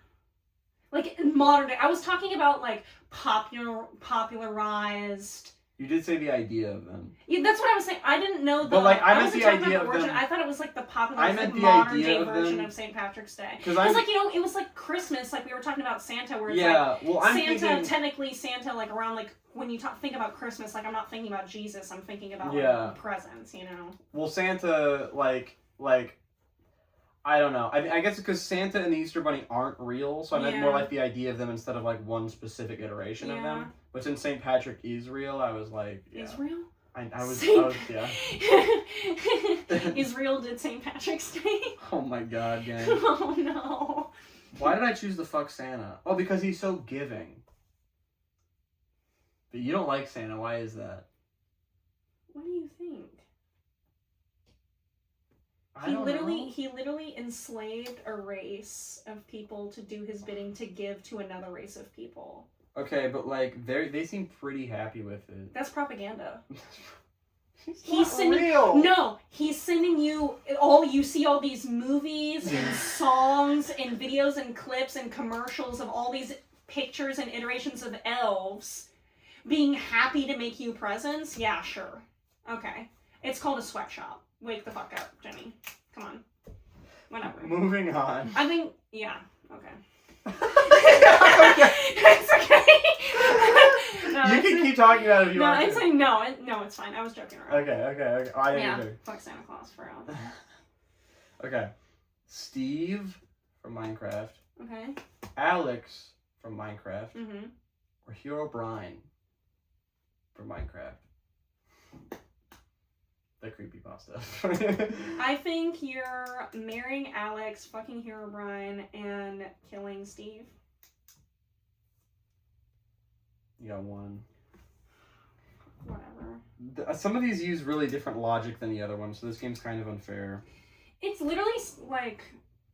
But my logic is that... So rigged, bro. It really is rigged, so the thing is I am fucking Herobrine. Duh. But I am killing Alex because every time I encounter an Alex, they're stupid as fuck. Okay. Real gamer girls don't play Alex. But I wasn't even thinking like that. I was thinking like Alex. You know? See, like I said, I bring different logic into it. Every time I look at Alex, I keep thinking like, this is everyone's kid's mom playing Minecraft. Who's like... But I wasn't thinking like that, so that's okay. This game is rigged, I know. Oh, I'm bro, sorry. It's okay. I'm sorry. Nixon 4, I'll win. There's one more, actually. It's okay. Green. For my honor, I'm going to get all 3 on this next one. Not to jinx it. Okay. For my honor. Green M&M. Brown M&M. M&M. Red M&M. Hard one. This is a hard one. But not as hard as you think. Not as hard, unlike the hard chocolate my shell. full penis when the brown M&M comes on screen. Oh my god. Okay. Jesus Christ. I think. Gotta make sure it's still. How long have we been doing? Because this is the. What? 2 hours and 43 minutes? This game has lasted so long. Oh my god. Holy shit. Okay, yeah. I'm gonna have to plug your phone in.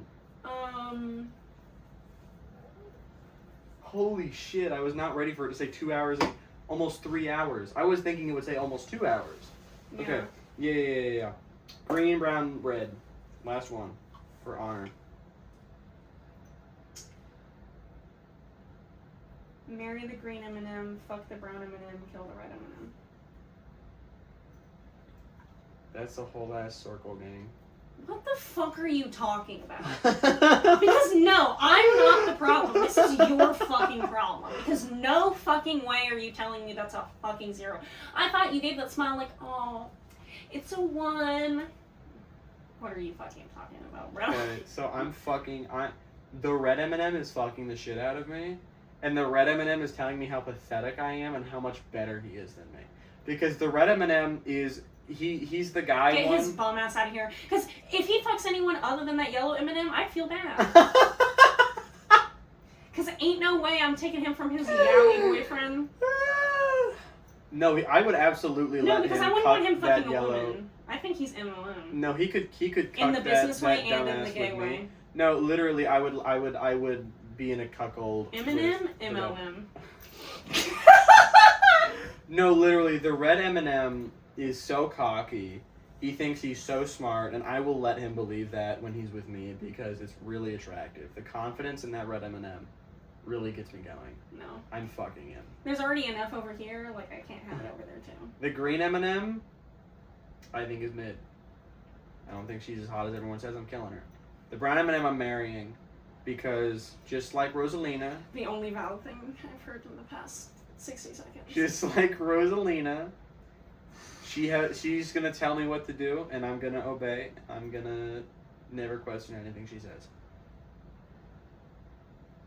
And I think that's what marriage should look like. Yeah. As long as that's a good marriage model. As long as the woman's the one doing the command. If it's two women, then it's okay. But yeah. All right. How do you feel about your points? So did I tell you the percent that you have to get to win? 66. I did 66. So I knew that it was a little rigged because usually in most of the games I have written down I want at least 75, but I'm like I'm gonna lower it. I don't think I made it. You don't think you did 66%? Do it anyway because I want to see how much I got. Yeah. As you know, entrepreneur, I always love to calculate my numbers. I think you have a chance. Okay, hold on, wait. Let me do so. Okay, hold on. I need to do math here. I should have done this before. Fuck. Okay. Okay.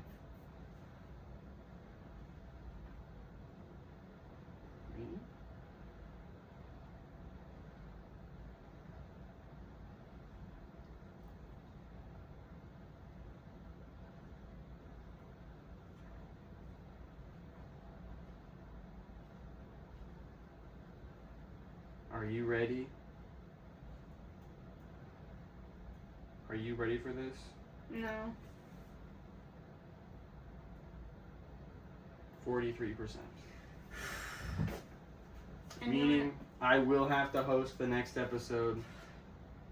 Look. Darn, I can't spend my time planning hosting the next. It's okay. I have a crazy ass week. It's cool. Okay. No, cause yeah. That was really fun, and I'm glad you fine enjoyed with it. that. No, that was actually really, really fun. I didn't really mind the turnout. That was really fun. I have hopefully my games in the future, and I know you don't really mind, but I'm hoping for my own sake, for myself as well, that the games in the future I have are more. The next game is. You'll find out in 2 weeks. Yeah. But yeah, I have a lot of games planned, and eventually you will win one. And once you win one, you can make the games that I have to do unfair as well. Yeah. That would make things really interesting. Because then whenever we do switch, it'll be like mind blowing. Yeah. I think that since this episode like ended up being the 3 hours, I think that's also like fine because it was the first one. Mm-hmm. And we were figuring it out where it's like, okay, like let it be 3 hours because it's the first one. And even if it is 3 hours, I honestly don't mind that. I don't care. Leftovers was 2 hours. Who gives a shit? Dude, and his own stream, not even Leftovers, but I watch 3-hour videos all the time. I used to watch the actual H3 stream without his song in them. No, I used to do that too. And those were like 3.5 hours to 4 hours long. So, I used to watch I used to watch like the 4-hour content court videos. Me and Trixie's podcast, Distance Can't Stop Us, usually the episodes we plan on spanning. I need to start listening to your other podcasts. I like them. The one with me and Trixie usually is going to be about 3 hours. Our second episode was only 1.5, and she was completely willing to keep going, but I was like, I'm going to be honest, I just got off work, and I want to just kind of spend time with you. Can we end it? Yeah. So, but yeah, so we're ending it then. You don't do intros, do you do outros? Oh, I forgot we were still recording. Yeah, we are. Do you do outros? Oh. No. Not really. Bye!